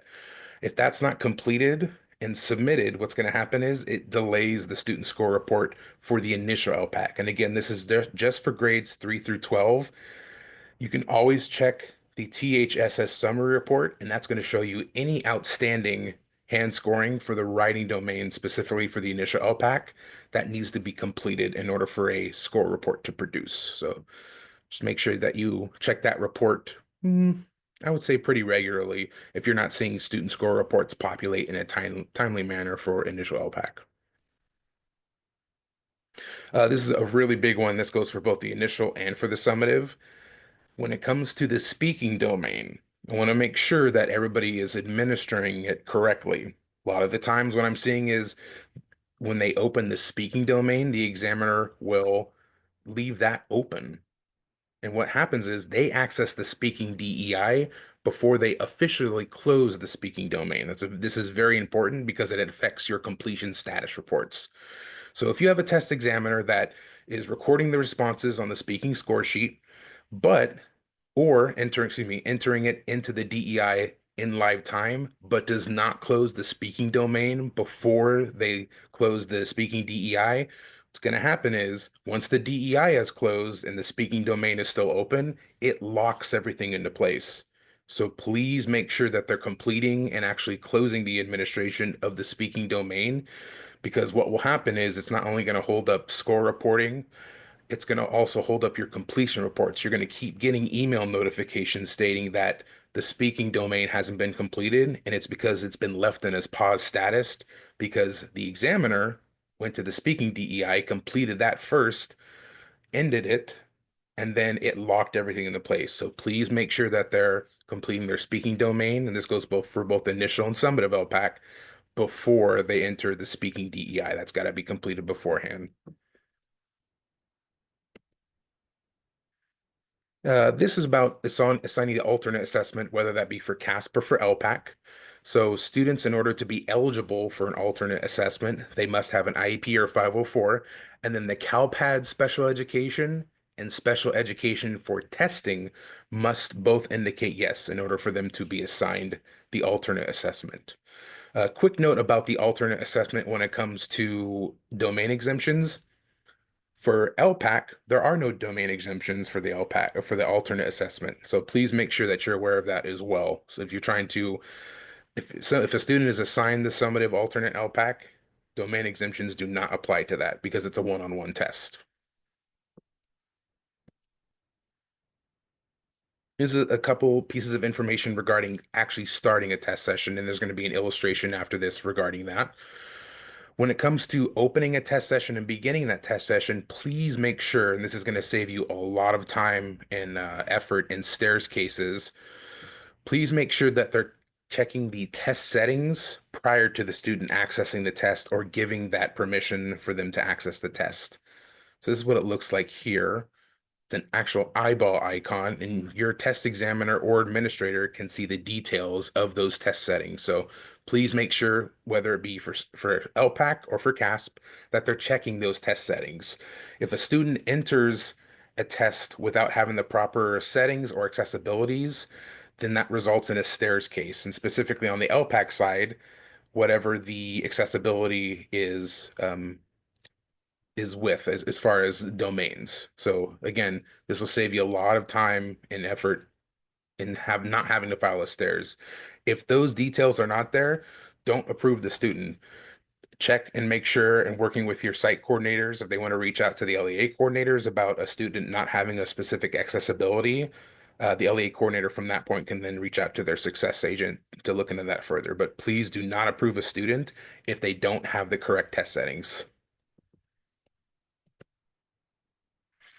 Just want to touch a little bit on some of the completion status, like I had mentioned before. So completion status within TOMS, there are two different ways you can do that. Under the report section, there is a completion status and a completion status summary report. What you're going to be looking for as far as students completing, and if you're looking for specific students or SSIDs, definitely use the completion status report. But this side I'm going to show you is a little more up to date, I would say, and a little more real time based on how many LEAs are logging in and using it. So under the link section, you'll see where it says completion status. From there, you'll be brought to this page. It's going to be under the green page of administering tests. We have two of them. We have plan and manage testing, which is going to allow you to use a series of search filters to find specific information on completion, and then search by SSID. We're going to use plan and manage testing first.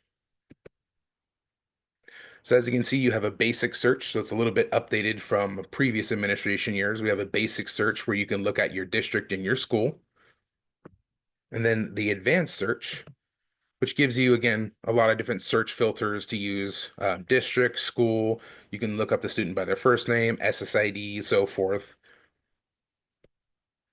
And then it's going to allow you to choose the actual test and then the test name as well. And you have a couple different filters listed there under get specific, which is going to allow you to pinpoint the data as far as completion status goes. So definitely utilize those depending on what specific information you're looking for. Now, this is the search by SSID functionality of completion status report. So it's a little bit different from plan and manage. It doesn't have all the filters listed to allow you to pinpoint data. But if you put in any SSIDs, and I believe it's up to 20 as long as they're separated by commas, any SSIDs you enter the box and clicking on generate report is going to show any tests that the student have already taken and also which status they are. So if they opened a test but they haven't completed a test, you're going to be able to see that within about, I believe, 15 to 20 minutes after a student either pauses in a test or has completed a test. You're going to be able to see that right there and then after clicking on generate report. So it's a neat little feature. I use it pretty often just to see if students have any outstanding tests, anything like that, or the status of any tests taken for a student. And with that, I'll take a look at the chat, and if there's any questions or any of you want to come off of mute and ask me anything, please feel free to do so. Marcus, we have a couple questions, but we are kind of running tight. I think we have a Sure. 10:45 hard stop for our next presenter. Maybe you can answer those questions in the chat while we move to our next presenter. And if they dropped off, we can always send it out in our follow-up FAQ. Sure. Yeah, I see one from Daniel. So his question is, if a test examiner is going to help with 9 different schools on an LEA, he wants to know if there's a faster way of adding the TOMS to each site one by one in TOMS or by mass upload. So Daniel, that's a great question. So if they're going to be overseeing multiple sites or they need access to those sites, you can definitely use the file upload, I would recommend, instead of going one by one. So.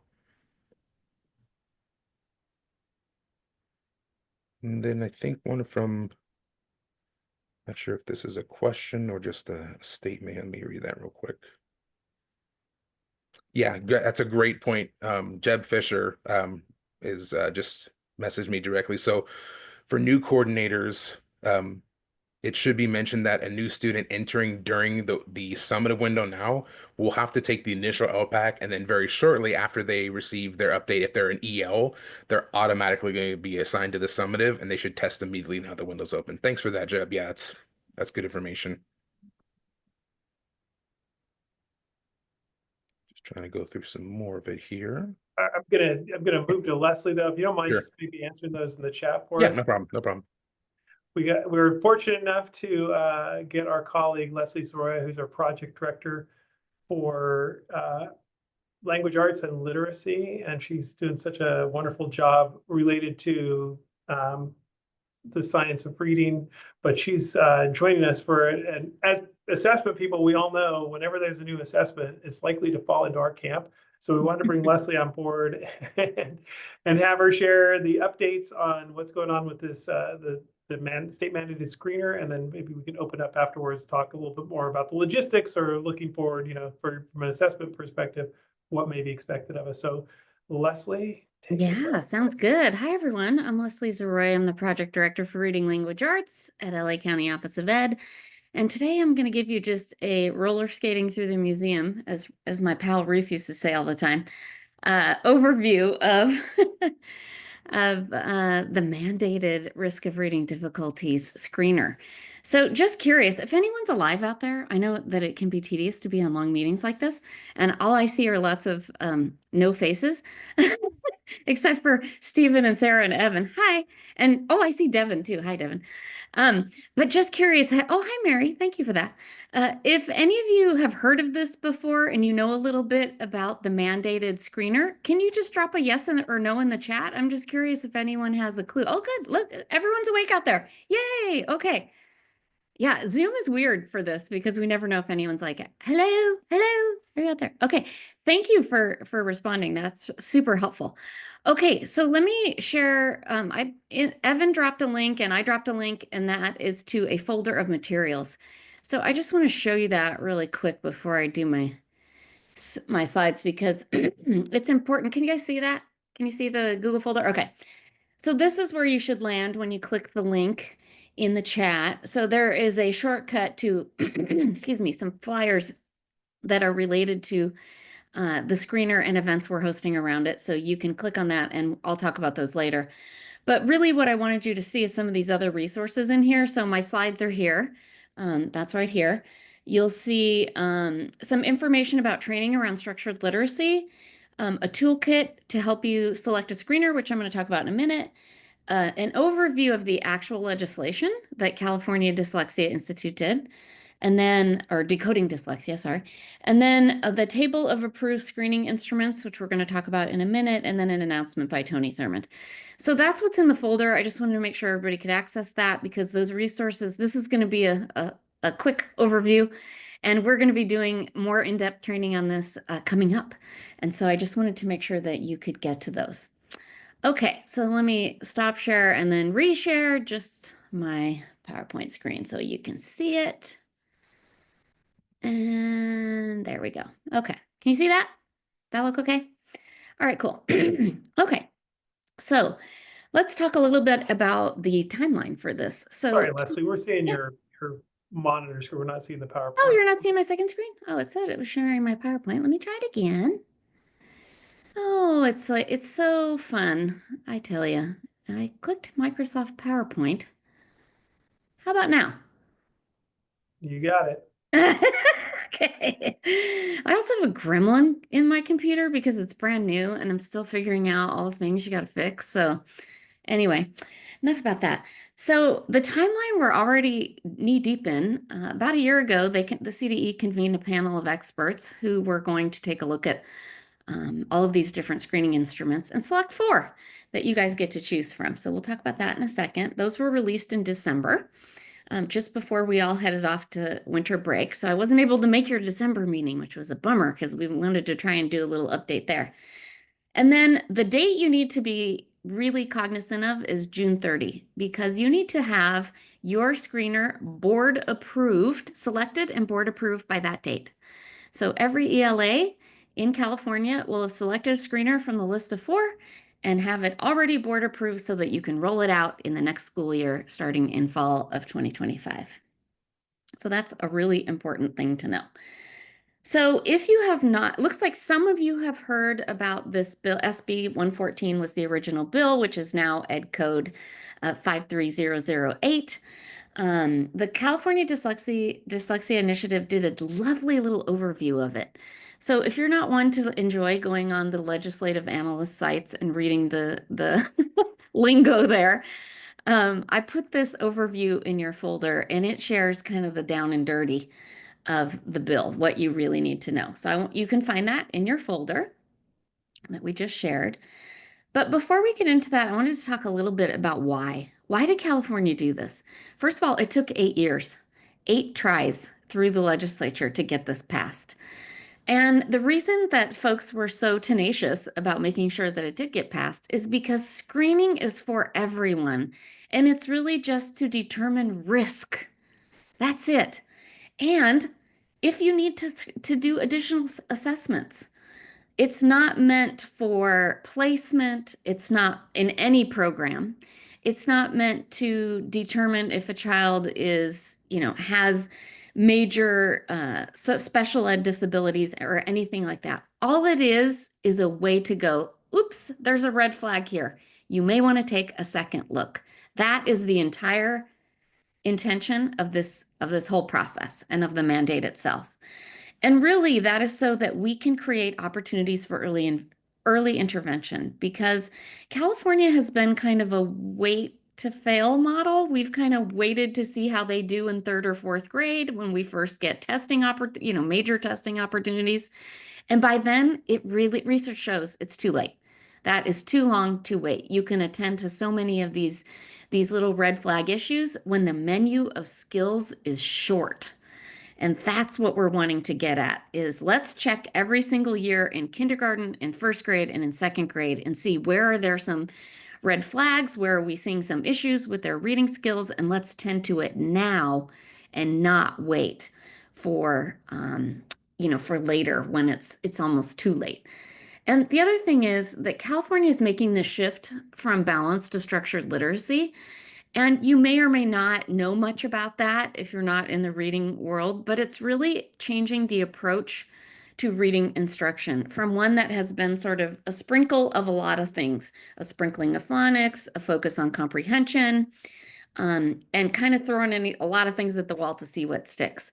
Structured literacy is a very different approach to teaching reading. It is very skill-based initially, so that when students are learning those initial sounds, letters, and patterns, those things are able to be tested to mastery, taught to mastery.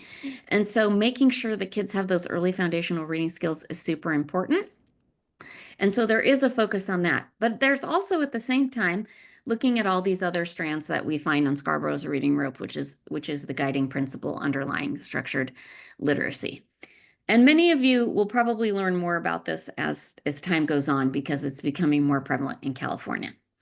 So a few more points on why we screen. So most of the kids who become poor readers by 3rd grade remain poor readers. Those gaps never get filled. And so making sure that we attend to that sooner rather than later is ensuring that we're not going to have as many students in upper grades who are struggling with reading. Students who are not reading on grade level by the end of 3rd grade are 4 times more likely to drop out. It's so clear that early intervention is way more effective than remediation, because a lot of times remediation never happens. We have kids sitting in 10th, 11th grade now who didn't get remediation, who have a lot of reading difficulties. And it shows up as comprehension, but a lot of those are skills that they should have gotten in K2.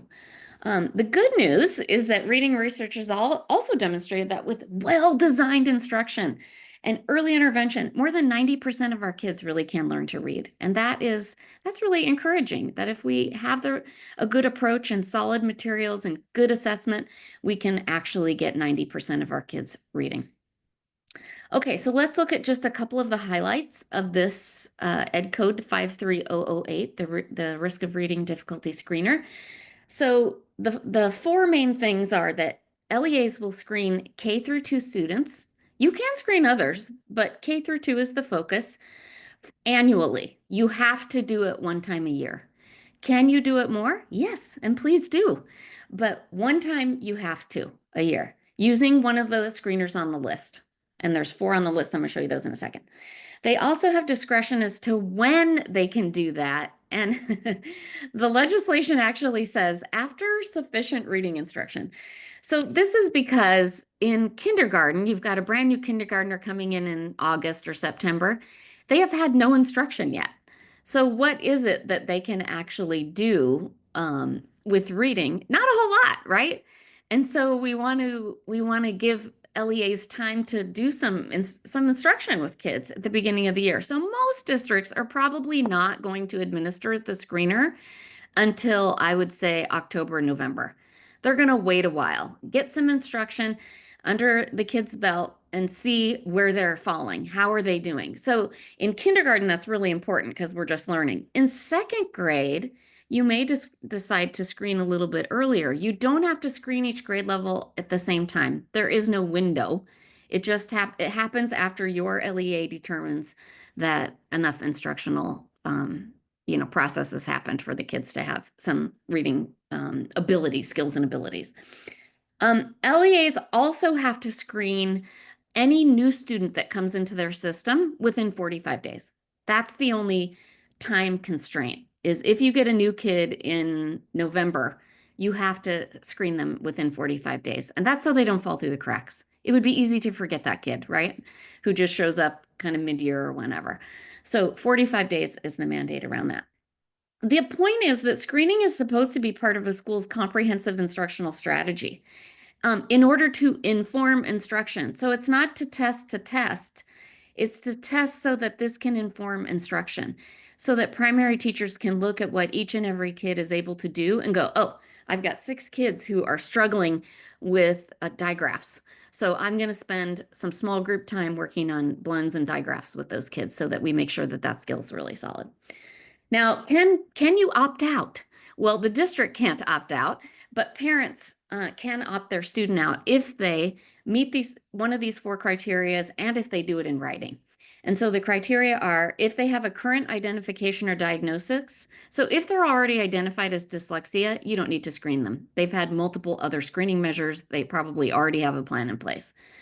If they are already eligible for special ed and related services, pursuant to IDA, or have a 504 plan, if they already have all of that, they don't need to be screened. Number 3, if the parent exempts them. That's not that we don't have to screen it, if the parent wants to waiver them out. The other way they can waiver out is if they're in the process of being assessed. So if a parent has gone to great lengths to get diagnostic assessment because their child is dyslexic or is having significant trouble, or they think they are dyslexic, then you don't need to be redundant. The point of this is to not be redundant, right? So those are ways that parents can waiver out. Otherwise, pretty much every student is going to be tested. And I'm going to tell you one other exception in a second. It's this one. So do they mention anything about our English learners, which we have so many? Yes.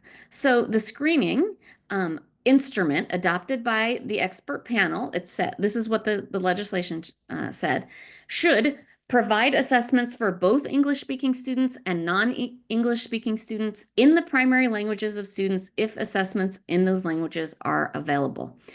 Most of the screeners that were adopted are available in Spanish. Some have other languages, some do not. You will need to look at that when you're making your decision. The other thing is that the screening instrument has to be normed and validated using a contemporary, multicultural, and multi-language sample of students. So they didn't want people just, doing these screeners with a bunch of little white kids who are English-only students. They wanted to do a variety of cultures and ethnicities and languages so that they could see, what does the outcome produce when you are testing different kinds of students. So here's the caveat. Students, students who do not speak sufficient English to be screened in English. So let's say you got a newcomer who does not have a lot of English yet. They're very proficient in their own language, in their first language, but they're not proficient in English yet.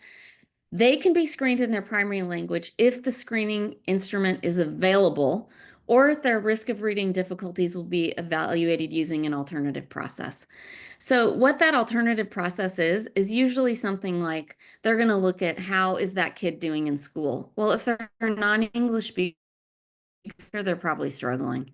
They're probably having a lot of issues with anything that requires reading, which is just about everything, right? Even in math, they may be struggling because they can't read the math problem. So there are considerations for students that do not have enough English yet to be tested in English.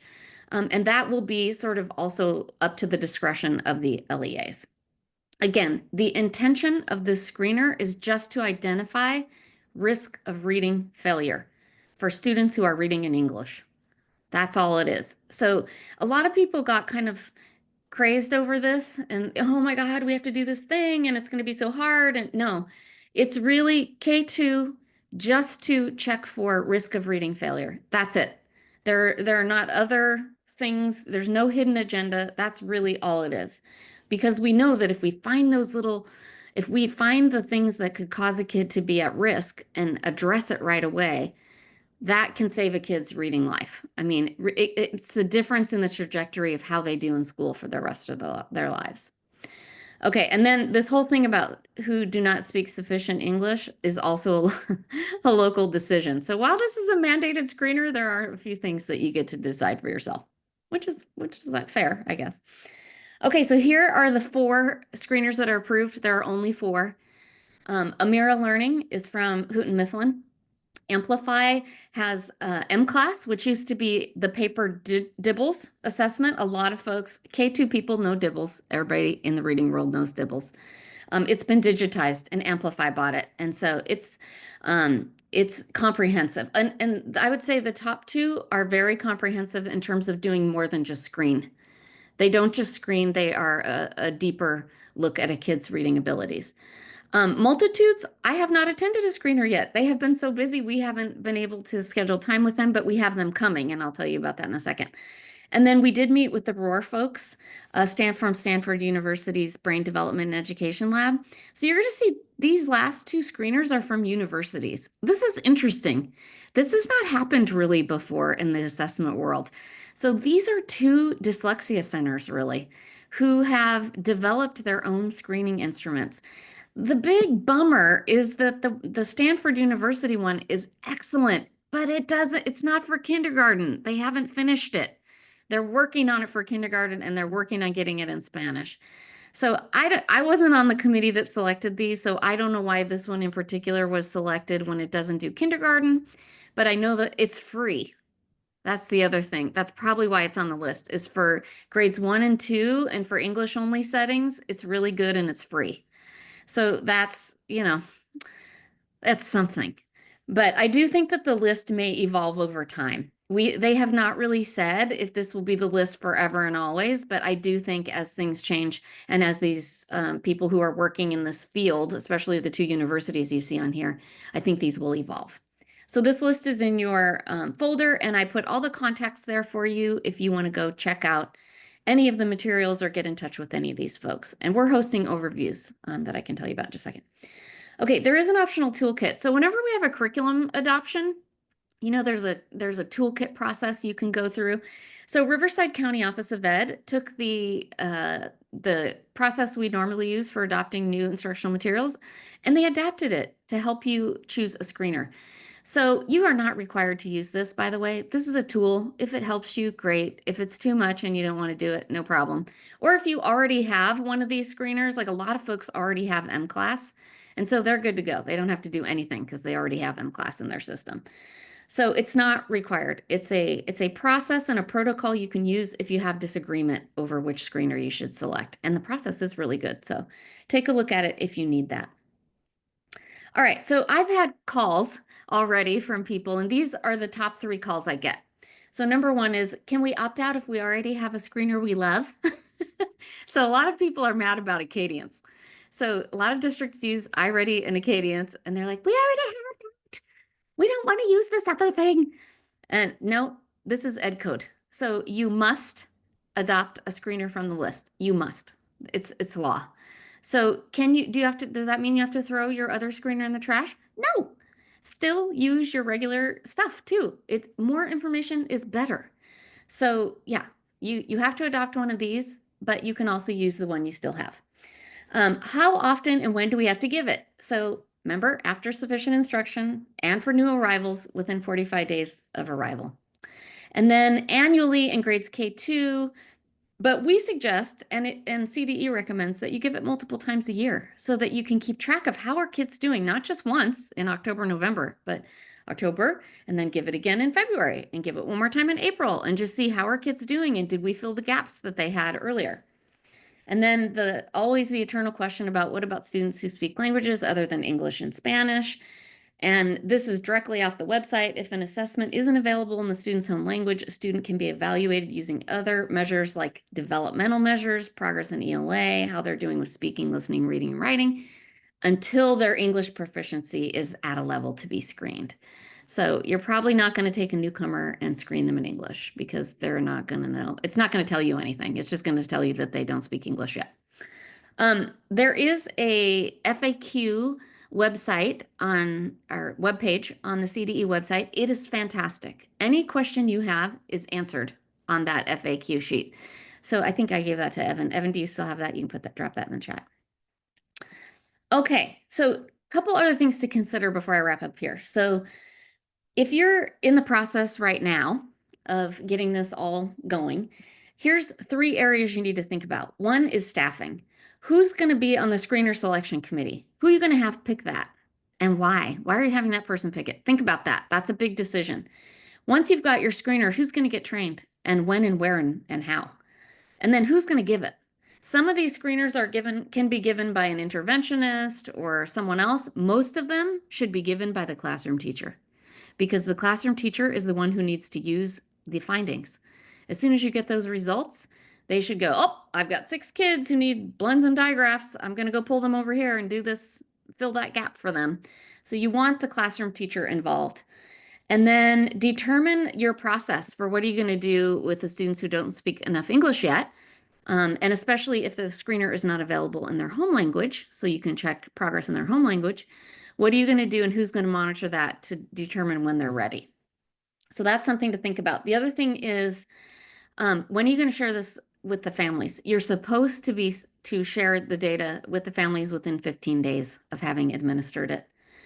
And then how will your teachers and specialists use that data to inform instruction? That is the big question. That is the reason to do this. There is no other reason other than to inform instruction, to prevent reading difficulties going forward outside of the primary years. And then the last thing is, you need to be thinking about, are your teachers equipped with the knowledge and resources to provide the instruction that's needed for this kind of work? So as I said earlier, this screener is one of the first steps that the state is taking in shifting from balanced to structured literacy. So if your teachers have not been trained in structured literacy, you absolutely need to get them trained. Put them in a letters training. They can go through LACOE's training. They can go through AIM pathways. There are so many different companies you can go through. You can get training all over the place. Just get it. Your teachers are going to have a really hard time addressing the results if they have not had training in all these discrete reading skills and how to address them. And then what staff's available to provide targeted intervention. If you have a kid in 2nd grade who's really tanked and they have a lot of reading gaps, that kid needs intervention. You're going to need to address that. And then how does your master schedule maximize the use of staff resources? So all these things you need to be thinking about. And the PDF of these slides is in your folder, so you can take that list with you. So what should you do right now? Right now, you should be assembling a committee to do this work. You should probably attend a more in-depth overview. I did the roller skating through the museum, but we're offering a 2-hour overview on February 25th, March 25th, or April 4th for free. We have several hundred people signed up. Yes.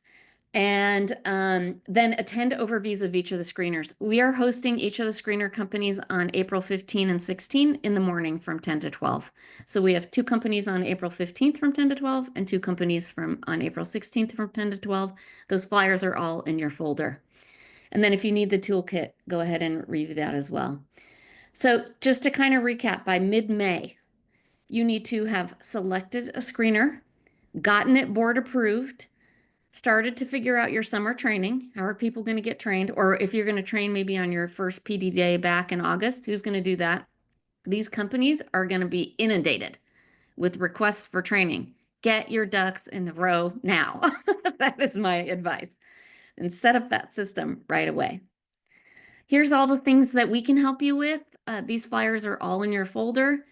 Like I said, we have 3 different overviews coming up, February 25th, March 25th, or April 4th. They're all the same thing, just repeated from 10 to 12 in the morning. They are meant for administrators and assessment people.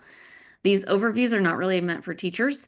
We're doing them in the morning because we know that administrators need to be on board. They need to understand this. This is not a delegated task. They need to know which screener they're going to get and how they're going to use it as part of their whole assessment system. So M-Class and Multitudes will be hosted on April 15th from 10 to 12, and Roar and Amira will be on April 16th from 10 to 12. If you can't, if you haven't already attended one of these, because I know other places are offering these, we will be recording them. So if you want to sign up and get the recording and watch it at your leisure, as if you had any leisure time, you may do that. The other thing around structured literacy training, do it soon. Do it as soon as you can. This is all going to make so much more sense to teachers if they've had the training in the science of reading and they understand how the brain learns to read and why this screener is so critical to that. So all those things are in your folder. I have a team of, there are now 5 of us. We're about to hire 2 more people. And we're just inundated with work because everybody's making the switch right now, but we're here to support you and reach out at any single time. And we will get back to you and do all we can to try and make this process easier for you. Okay, there's just a couple questions. We have to notify all families 15 days or just those with red flags. It said all families. So it's just probably like a form letter that goes out. I imagine there's a form letter that will come from your screener company. They have a lot of tools like that, especially I know for sure M-Class and Amira have tools that will generate a report you can send home for parents of how their kid did on the screener. If we already have an adopted screener, do we still need it board approved? If it's, one that's on the list, I don't think so. I think you're already in the clear. Can we use the screeners with TK students toward the end of the school year? If you want to. Why not? I mean, if you really want to. They may not be able to do it, but most of these are adaptive software. And so if the kid can't do it, it's going to stop them anyway and not make them feel horrible. So that's a question to ask all these publishers of these screeners too. Anything else? I think that's it. And if you need more, come to our 2-hour overview. This was the quick one, a little under 30-minute overview, but we're doing a longer one if this was too much and you're like, I don't know what you're talking about, lady. I need to go back and read through some materials and attend a longer one. Then feel free I to. think a lot of folks will have questions about the system, like the development of a system. We've Yeah, and that's the work that we're engaged in all the time, honestly, and that we're going to be hosting more specifics around that later in the spring, closer to the end of the school year, and then in the beginning of the next school year. Since most people won't be administering the screener right away, we'll be doing a lot of work around, so what's the system that I need, and how should we be addressing that? But I'll tell you, it's pretty simple. It's like any other supports in an assessment system, right? You need an administrator who knows what's going on. You need teachers trained in both the assessment and what to do with the results. That's always the $64,000 question. What do we do with the results? And then in order to respond to those results, teachers need to be trained in the science of reading.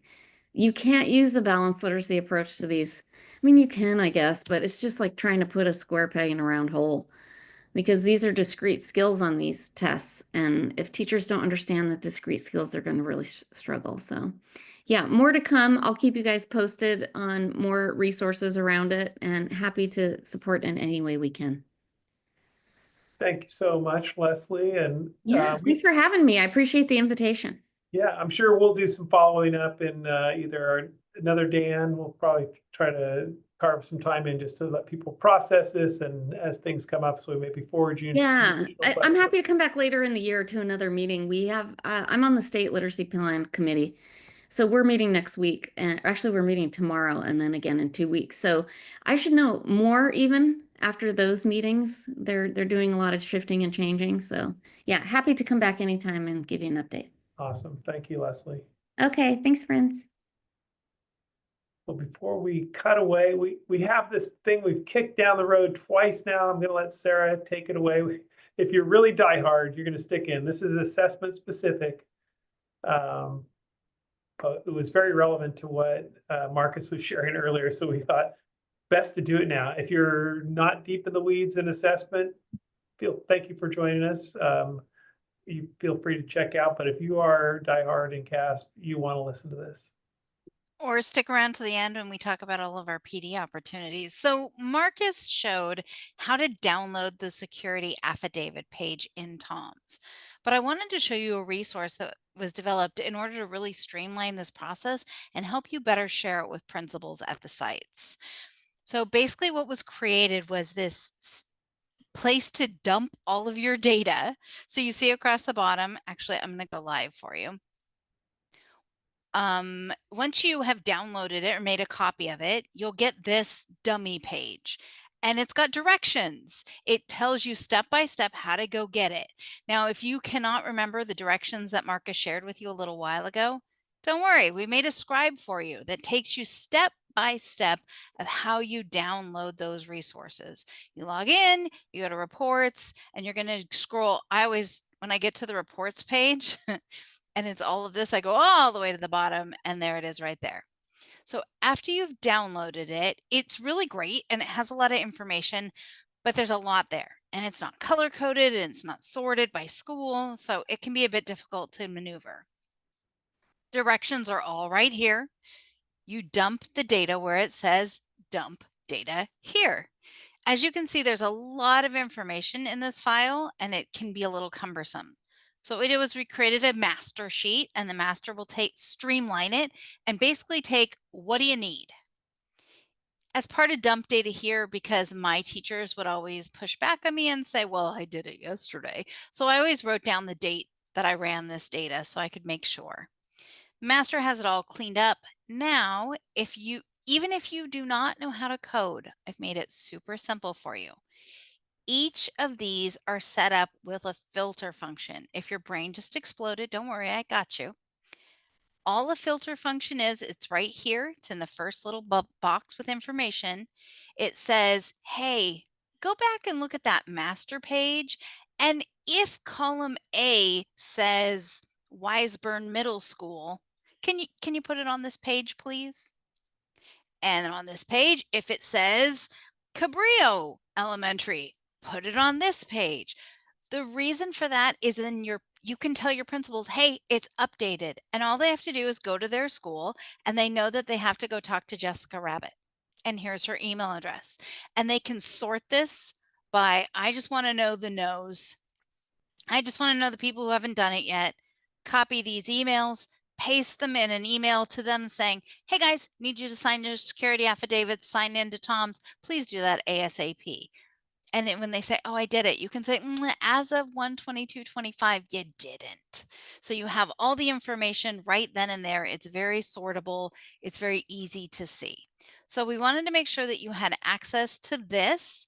And I already did the demo because it will make your life a lot easier, and it will make it a lot easier for your principals to see at a fingertip glance when it was signed, who's got it signed, and who hasn't.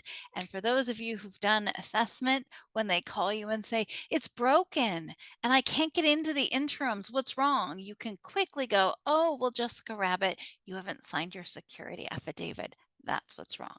So a good first step and a follow-up to what Marcus shared with you, but in a really easy to digest format. Wonderful, Sarah. Wonderful. Did you So want to plug you have the PowerPoint handy? Oh, yes, I can continue on. I apologize. So let me continue on because I'm going to come to some fun stuff. All right, professional learning. Go ahead. Go ahead, Evan. I just want to plug our next meeting is on March 25th. It'll be a hybrid again. So those of you who like to come in person, we'd love to have you. We'll see you there here at LACOE in Center West. And then we have one meeting after that, May 27th. But you got more stuff, more current, right, Sarah? Yeah. Yes. Wednesdays at 1 has started. There will be no Wednesdays at 1 this coming week, tomorrow, because we will be at the DA convening. Hope to see you there. Stephen and I are presenting on Friday. And then we will have the next week will be yes, and then the next week will be no again. But from that point on, we will be hosting Wednesdays at 1, guest starring Marcus Betancourt. So please come join us. We will have up-to-date information, share what's working, what's not. This will be your home. This will be your family for, oh my goodness, why didn't this work? And you'll have lots of people surrounding you to help iron out all of the kinks and share stories, ideas, and tips. So please make sure you're signed up for Wednesdays at 1. Also coming up, we have Where's My Data? If anyone at your school site is giving cast interims, when they're done, I know that I got a bunch of teachers calling me saying, I'm looking at SIRS and I don't see my data. It's because cast interims require a little bit of hand scoring. So we're going to have a little PD session talking about how to do the hand scoring, different ways to do the hand scoring, how to make hand scoring a lot easier at your site. Additionally, March 6th, we're going to be doing Pin the Tail on the Genre. It really is providing... Penny likes our title. Thank you, Penny. It really is an opportunity for you to look at different ways that you can help students code switch between the genres. Because when they're given that performance task for ELA, they might get narrative, they might get argumentative, and we really want to help them understand how to code switch between those genres. And this is the one I'm most excited about. July 2nd from 10 to 2 p.m., we are going to host an assessment in-person data jam. And what we are looking for is you. What are you doing at your site to really support student learning? We have some topic ideas here, but we want to hear from you. We have a link down here for Want to Present. It's a little Google form that we're going to ask you to put together. And if your presentation is selected, you will have free admission to Data Jam. And you will come and we'll have a little segment, about 45 minutes, where you will present your information, your ideas, your tips and tricks. Like I just shared with you my security shortcut. Maybe you have something that's super helpful. So we'd love for you to come and present, or just go ahead and register. It's a small fee because we will be feeding you breakfast and lunch, and we'll have some little resources for you to take. So we really hope that you can find the time to either present or join us in person for Data Jam. And I think that's it. Back to you, Evan, to wrap us up. That is it. I thank everyone for joining us today. And for those of you who stuck in here, kudos. That's a long day. We should take another break, but we will post the recording probably within 48 hours. If any questions hit you after the fact, you know, that wit at the top of the stairs, be like, oh, I wished I'd asked, please email us and we'll add it to our, because if you're thinking it, somebody else is thinking it, we'll add it to our follow-up, which we'll send out in about a week. But otherwise, everybody, just keep doing what you're doing. You're heading into the thick of it right now. We know how that is. So just keep on going, and we'll see you, some of you, at the DA convening this week. Make sure you walk up to us because we'd like to see you when you're bigger than the little box on our screen. Talk to you soon, everybody.